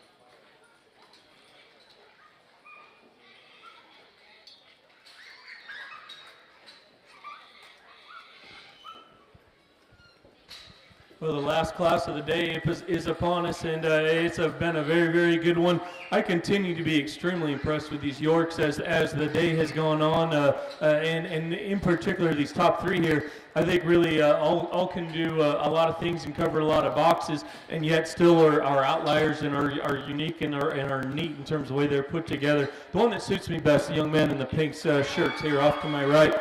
I think that the longer it goes, the more evident it is to me. This guy is the one that's the squarest and the best in terms of his running gears. And relative to our Barrow that's going to go in second, I read just more on this guy. You get in behind him, his top side is very big. His center cavity is very, very good. He's bigger in his stifle and in through the center portion of his ham than our Barrow that's going to go in second. He comes at you better through his chest than our Barrow is going to go in second. And then he does that, and in particular for a hog this breed, he's good on his front feet. He's good in terms of his range of motion behind. I think a really good place to start. Young man in the center of the ring driving our second place Barrow, and I like him a good deal too. That pair has been to the forefront of my mind throughout the class. As the drive goes and we could compare and have to make decisions, there's not as much on this guy. When you get right on the top side of him, he's a little bit flatter right in there behind his shoulder blade than our Barrow that starts. He too offers that tremendously good running gear behind. I didn't read him quite as bold coming right at you, but that's a really fun pair of Barrows. Young lady's Barrow off to the side there. I like that one a good deal too. He's a bigger, taller shoulder kind of a Barrow. Really big back working in this guy. Very, very fresh up high. Bold coming at you and big legs going away. Of our top three, he tightens the most as the drive goes. He wants to short step, and I guess as I was the most critical of his rear view, he gets shorter in terms of his from his hock to the ground behind. Wants to short step and twist just a bit. Young man's Barrow in 4 is another one I like a good deal, and I felt 3 and 4 were very similar in their body type. This one got the most twisty and just the most unsure of where he was going to go and place his rear too when you get right in behind him. That being said, study this guy's skin and hair, study this guy's presentation, his freshness. He is big backed. He's very, very square. I think an outstanding 4th place Barrow in this final class of Yorks. Young man coming out in 5, maybe not quite as highly a presented hog in terms of his skin and hair. You study this one's skeleton though. He's rugged and stout in his build. He's got a good chest. He's got a good head working in him. I think he's a big stifled hog. I want to loosen him off either end. Most importantly, I just want to freshen him up in his overall look to go ahead and compete with these ones that place above him. Next one comes out a little more jammed up front, a little narrower and just closed up front and shallower in his heart. But he's a big bone kind of guy. He gets out. He's got a big stifle laying in him. He still remains square off either end. Love the look in this extra hairy Barrow that comes out next. He's got a big forearm. He's got big features everywhere. We get right in behind him, and he bows his right hock just a bit much for me.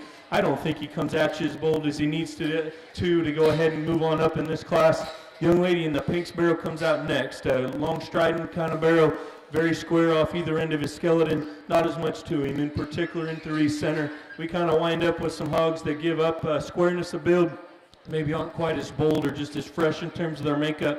I think an outstanding class to wind our day up on.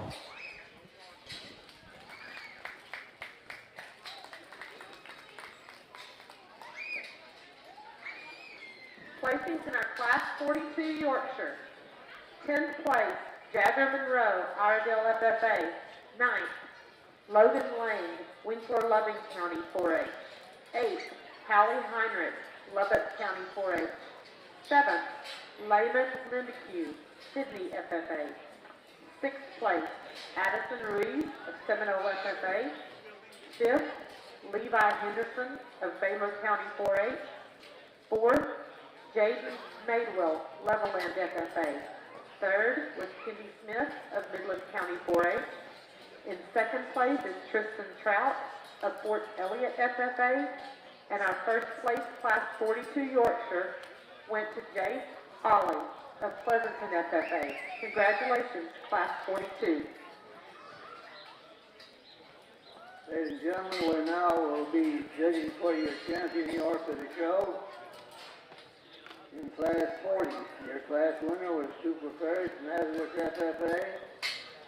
Second place in that class was Landon Howard, Florence FFA.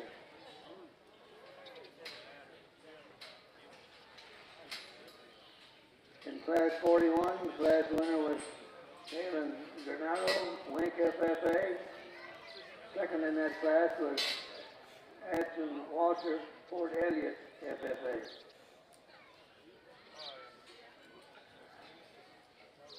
And in Class 42, your first class winner was Jace Ollie, Pleasanton FFA. The second place winner was Vincent Trout, Fort Elliott FFA. We're now judging for your champion York of the show. All of you exhibitors that had your grand champion and reserve grand direction. All you exhibitors that had your champions and reserve champions, be getting them ready because we're ready to call for them here in just about 2 or 3 minutes. You need to come to the holding pen and wait.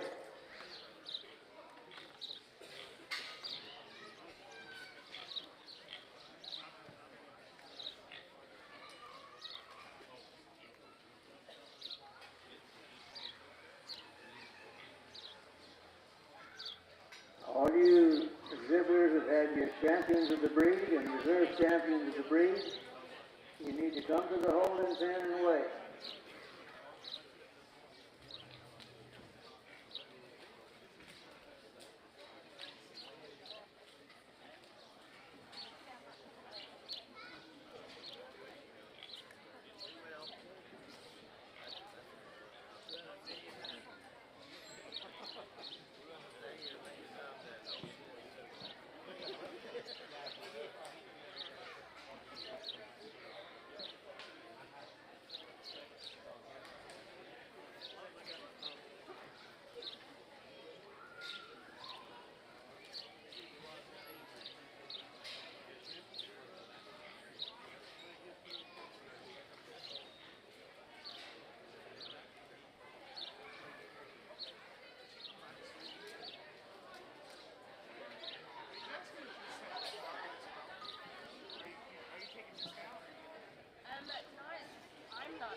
Well, let's please put our hands together for these York Barrow Division or class winners.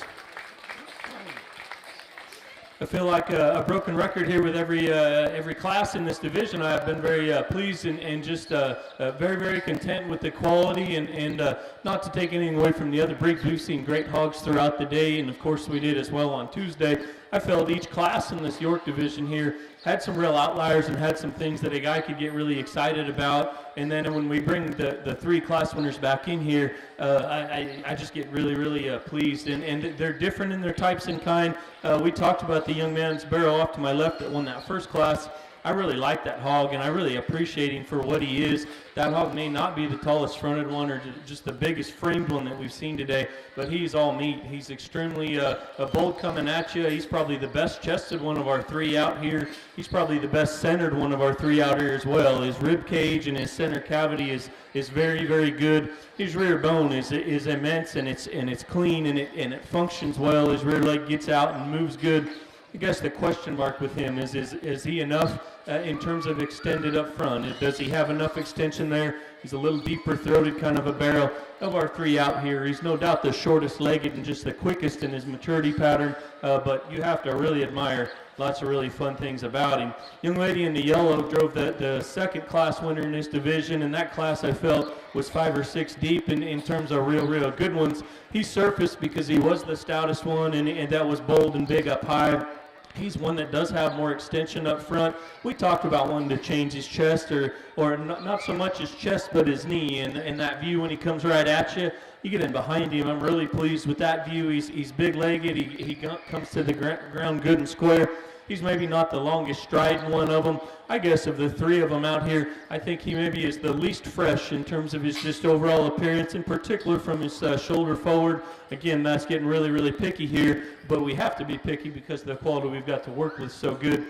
Then that barrel that won the last class, and I thought that class as well was very deep, and we talked about him in that class, and his rear drive was kind of got him to the forefront of that. I'm very pleased with the look he presents from the side out here. I think of the three of them, he probably does have the best just general look and pattern from the side. I love how fresh he is just on his backside. You get in behind him, and he doesn't have the biggest rear leg, but he's got a very big functional rear leg that works like a show barrel's rear leg should. So I do think that a person could pick any one of these three. I could pick any one of them and sleep well tonight and know that I picked a dang good one. At the end of the day, I guess the one that just gets me the most excited, I think especially just from a freshness and presentation standpoint, young man in the pink with that last class winner, driving a champion. There you have it, ladies and gentlemen. Your champion Yorkshire shown and exhibited by Chase Holly, Pleasanton FFA.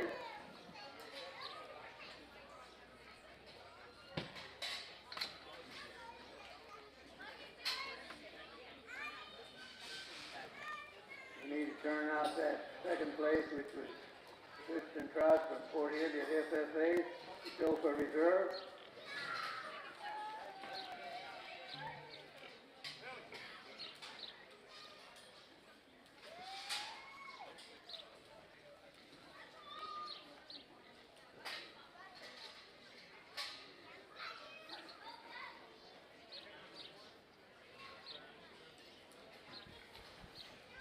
Well, a young man in the black vest comes out, and that was our second place barrel in that class. And we talked about what a good class it was, and I really do believe if you get some different judges out here, this one could easily have beaten the barrel that just wins the breed because he is such a good built barrel as well. I think this guy fits right in the mix. He's a big heavy bone kind of barrel. I really like his squareness and security when you get right in behind him. The question mark for me is up high. Is there as much there and in there in the center part of his body behind his shoulder blade? I don't read him just quite as fresh or as bold in that regard. Just not maybe quite as maxed out as these other two in terms of his composition. Skeletally speaking, he's absolutely a very impressive animal. So no doubt a tougher decision. The one that's next best in my opinion, I think just from a balance standpoint, a standpoint of heaviness of structure, standpoint of reach off both ends and still having plenty up high, young lady in the yellow is driving your reserve champion. Congratulations. There you have it, ladies and gentlemen, your reserve champion Yorkshire shown and exhibited by Taylor Renato, Wink FFA.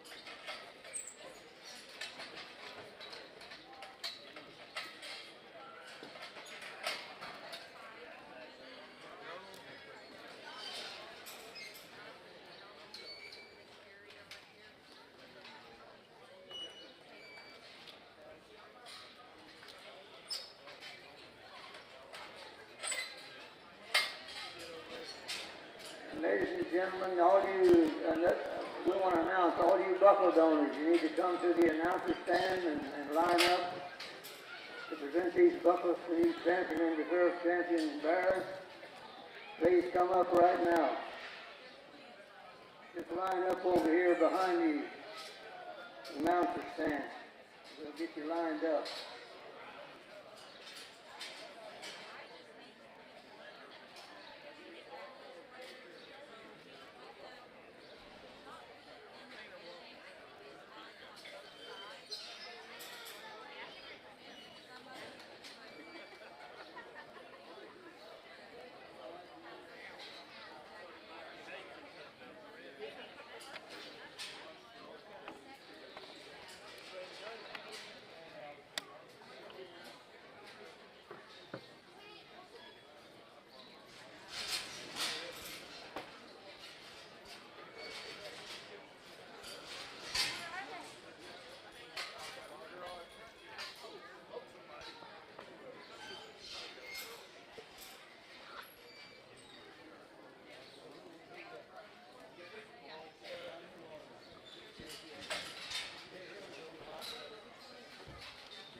Okay, we're about ready to go, ladies and gentlemen, on this awards program here. The first thing we're going to announce is the Showmanship Award. And the showmanship winner is Haley Grace Stone, Tahoka FFA. That's your showmanship winner. You need to come get your get your buckle.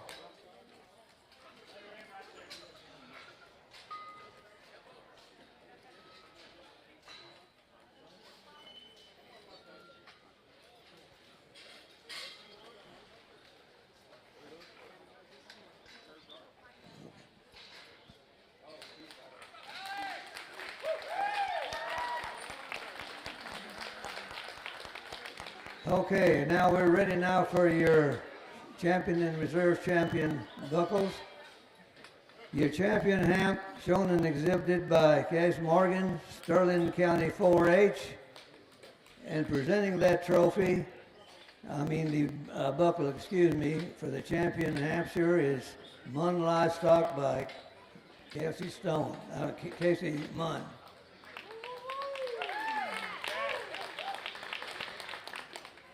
Your reserve champion Hampshire was shown and exhibited by Riley Hoffman, Tom Green County 4-H. And that buckle was donated by Brandon Snipe Genetics.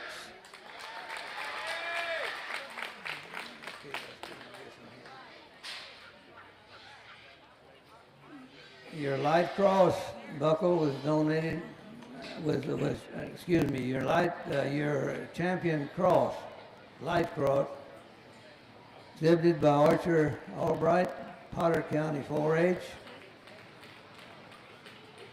That buckle was donated by Dillon for Breeding Livestock. I think that's the New Braunfels.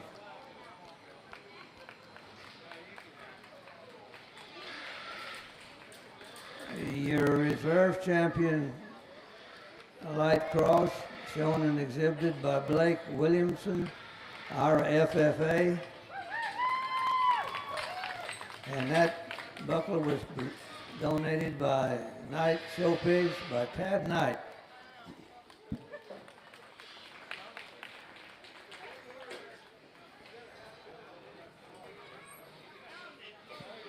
Your champion dark cross was Sidney Brown, Friendship FFA.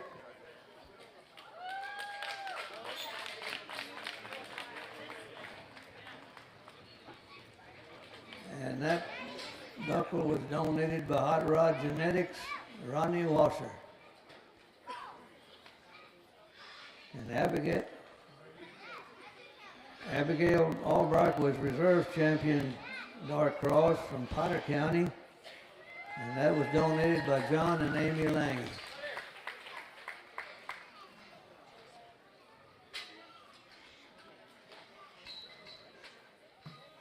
Your champion Duroc buckle your champion Duroc barrel was exhibited by Kaylee Woodenberg from Bosqueville FFA.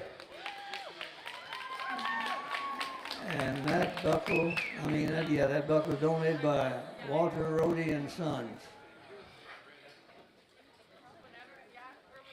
And then your reserve Duroc was shown by Ryder Stracer Schmar FFA.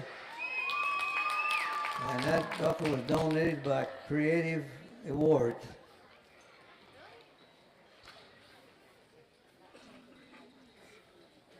Okay, now we have your champion light OPB, shown and exhibited by Allison Hoffman, Wall FFA. That buckle was donated by Dale Wilde.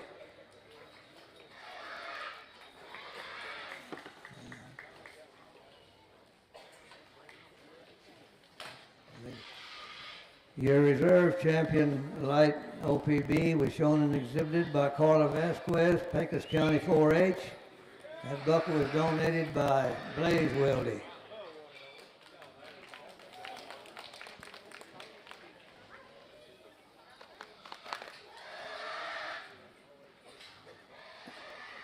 Your champion dark OPB was shown by Macy Wilson, Menard County 4-H, Midland County 4-H.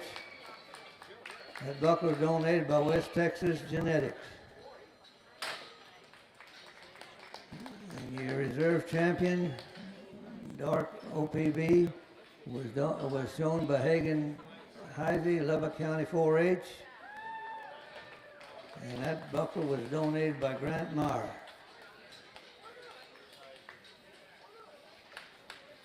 And your champion Berkshire was shown by Ava Lukey. That's a Hampshire Pannon FFA, way down on the coast. That buckle was donated by Brett Lumpkin. And your reserve champion Berkshire shown by Alexandria Husman, Lubbock County FFA. And that buckle was donated by C4 Showpigs.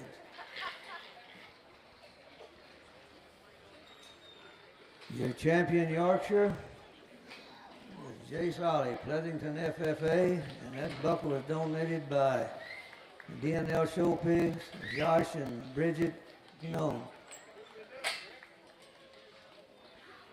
And our reserve champion Yorkshire was shown and exhibited by Tatum Granado, Wink FFA. And that buckle was presented by Clarence and Mary Schmidt. Ladies and gentlemen, let's give all these buckle donors a good round of applause. Let's donating these buckles to these exhibitors for both your champions and reserve champions.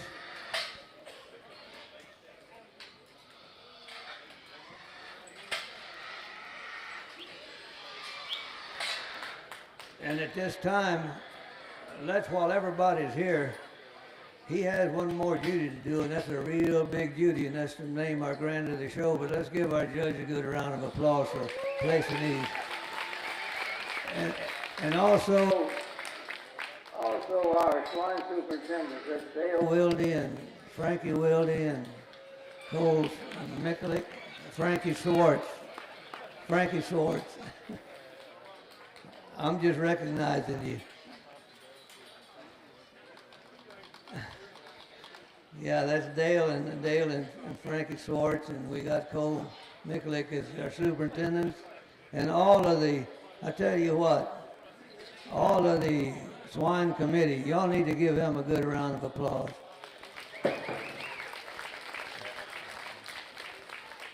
I guess we're ready to go. Okay, we'll start with our champion ham, shown and exhibited by Case Morgan, Sterling County 4-H. Case. That reserve was Riley Hoffman, Tom Green County 4-H. And your champion light cross, Archer Albright, Potter County 4-H. And that reserve champion was shown by Blake Williamson, RFFA. And then your champion dark cross, shown and exhibited by Shelby Brown, Friendship FFA.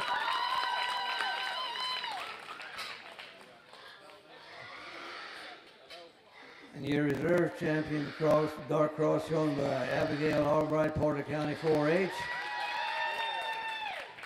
Now your champion Duroc, shown and exhibited by Carly Wittenbrower, Bosqueville FFA. And your reserve champion Duroc, shown and exhibited by Ryder Strancher, Smar FFA.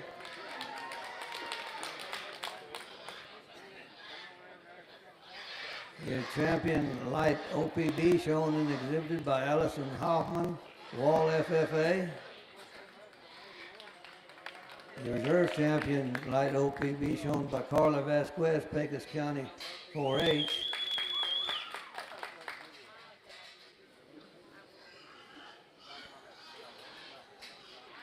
Your champion dark cross, shown and exhibited by Macy Wilson, Midland County 4-H. The reserve champion, Dark Cross owner, exhibited by Hagan Hasley, Lubbock County 4-H.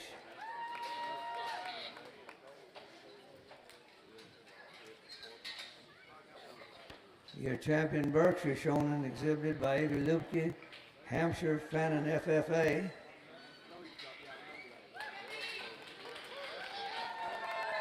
The reserve champion, Berkshire, was shown by Alexandria Hostman, Lubbock Cooper FFA.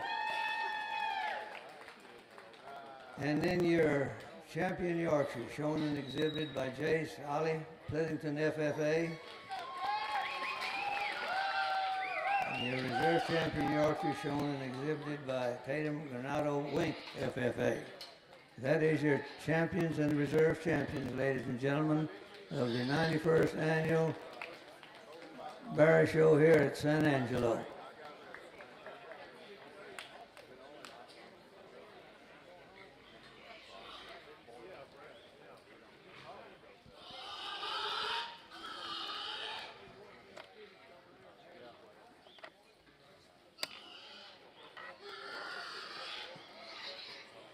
While we're waiting on Mr. Frederick to get the judge a champion, I want to say a few things. We had the whole week of showing this week.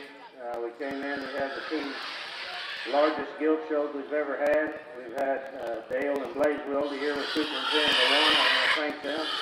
I don't see David Kippen here. He was here earlier, but he kind of ramrodded the other one. If you had never been here for that guild show, that was a tremendous show. It was great. I also want to thank all the volunteers. A lot of these guys have been up here now. This is their 7th day in a row. So how about a nice round of applause for them? They've made this show run really good. So.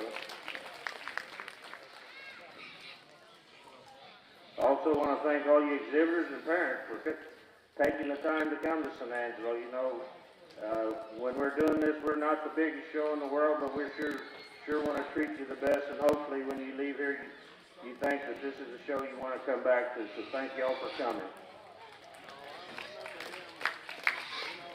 Also want to thank all of our buckle donors, and I don't want to forget y'all. We've got a lot of people that help make this show better.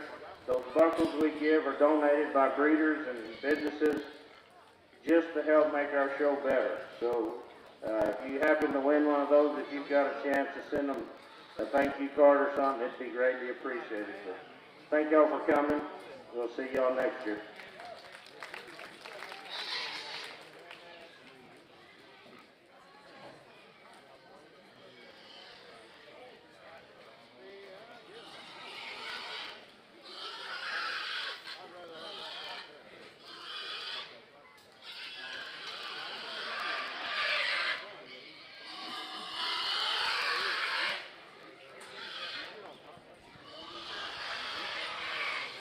Well, kids, if you will, maybe just let your pigs kind of relax for a minute. I'll just say a couple words, and then we'll go ahead and select the champion reserve, which I'm sure everyone's been waiting throughout the week to see. I just want to start and just say that this has been a tremendously awesome experience.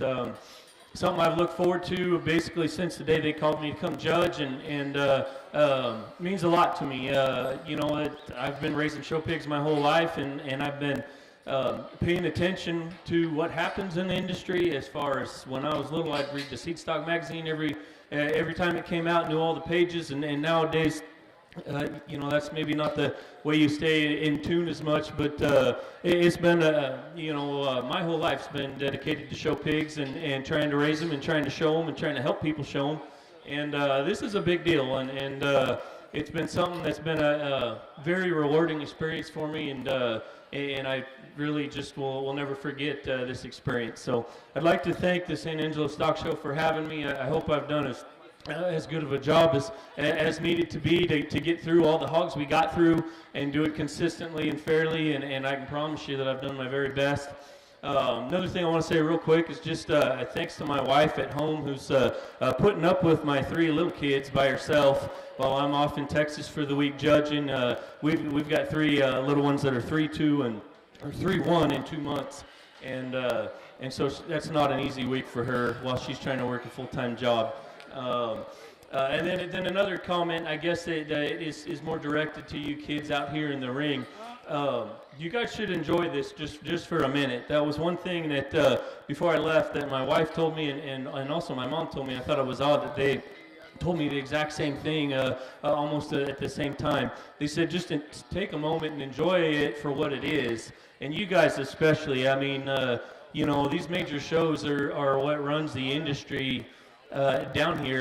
The show pig industry revolves around a lot of it around Texas major shows. Everybody knows who wins. Everybody knows what breed winners win and the sires represented. And so it is a very, very big deal. You know, we just had the Super Bowl. This is very similar to the Super Bowl for this this industry and for what you have accomplished. So, you know, not only the kids that didn't do as well, but you guys out here in the ring, you know, remember it and cherish it. And at this time, I'd like to ask the audience, let's put our hands together. Let's recognize these kids, because this is a pretty darn big deal. You guys should be very, very proud of making it to the ring, whether you're in the ring or you're in these holding pens.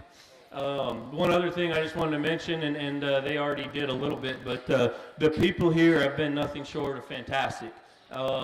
Starting with the people that run the show here, these guys are awesome. I've had the opportunity to spend some time with them this week, and they're doing this for the right reasons. They're doing this to as volunteers, as people that just want to contribute to the betterment of this industry and giving you guys a good experience here at the San Angelo Stock Show. So you need to put your hands together one more time, if you don't mind. Please recognize these guys. They've been great. I've judged quite a few shows. I don't think I've ever had so many people offering to get me a drink of water or offering to get me a cookie. I mean, it's been, they try to make you comfortable and try to make sure you do a good job. The other thing I really want to compliment you guys on here in Texas is the quality of your youth. Throughout the week, most of, if I would say 95% of the interactions I've had with the kids throughout the show has been me having to tell them that their hog's sifted or that they're going out the gate. And the kids, I mean, you can see the disappointment on some of their eyes, but they all shake your hand. They all tell you thank you. 90% of them do as the hogs are going out the ring. So you know, that's the way it should be. These guys, you know, they know that there's only a few that can make it to the top end. They have a ton of time and money and effort involved in these projects, and they may be disappointed, but they still look me in the eye and tell me thank you. So I think that speaks volumes to the quality of kids that you guys are raising. You guys should be very proud of them. And then I guess the last thing I'll mention before we pick your champion is just that you know, this industry, and I'm not a speech giver kind of guy, but you know, I just wanted to mention this industry's been a little different here. I don't think anybody'd argue since 2020, the COVID year, it's things have gone a little out of whack with shows, and maybe more so on my side of the country and the West Coast than it has down here. But we've seen some things that have happened in the last couple years at home within our own show families that's not been the most positive things, and you know, at an event like this, we just need to talk about positive things. But what I'll tell you is, I think that this industry, we all have to have it. We need it. These kids need it to develop them into the adults that they need to be. And the one thing I'd like to just say about that is, you know, I think the industry is going to thrive, but let's make sure that we don't ruin it and that we keep it an industry that we want our kids to be a part of. And I guess that's a pretty general you know, statement, but as you are going about your you know, showing and your experiences that you want your kids to be a part of, let's make sure we do it the right way. Let's make sure we do it ethically. Let's make sure shows and jackpots, that we have guys that are judging, that are doing things the right way and trying to select the best animals, and not necessarily picking breeders or picking guys that can sign pigs to sales. And let's keep this straight up. Let's do the best we can. Let's be as consistent and as fair and honest as we can. This industry will last forever. So with that being said, I'd ask you one more time, let's congratulate these kids. You guys can go ahead, fire your barrows back up. This will be the last time I speak. I'll select the champion, then we'll drop our reserve breed out and we'll select the reserve. Once again, congratulations, and it's been a very fun one.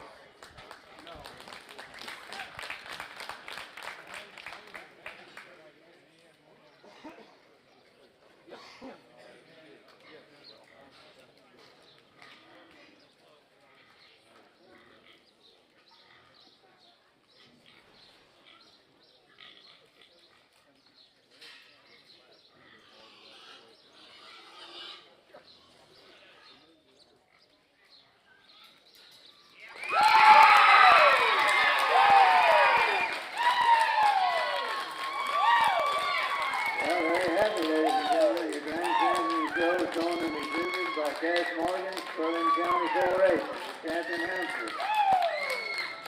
Ladies and gentlemen, that grand champion trophy that you see over there,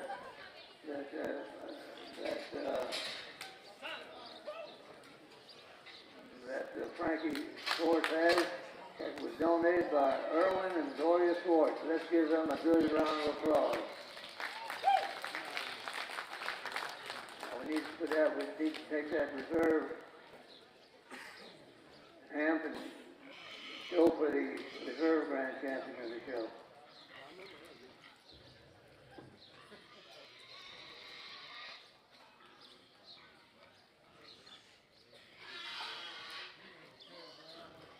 And that was shown by Riley Hoffman, Tom Green County 4-H.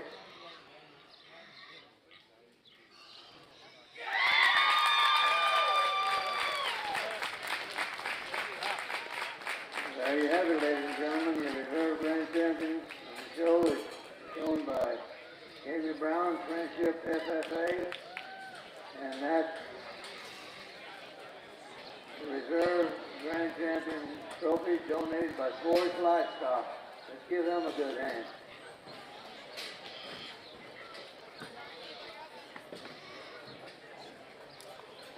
Well, ladies and gentlemen, that concludes everything for this year over here as far as the Barrows show is concerned. I want to thank all once again. Thank you all for coming. And y'all all have a very, very safe trip home. See you next year.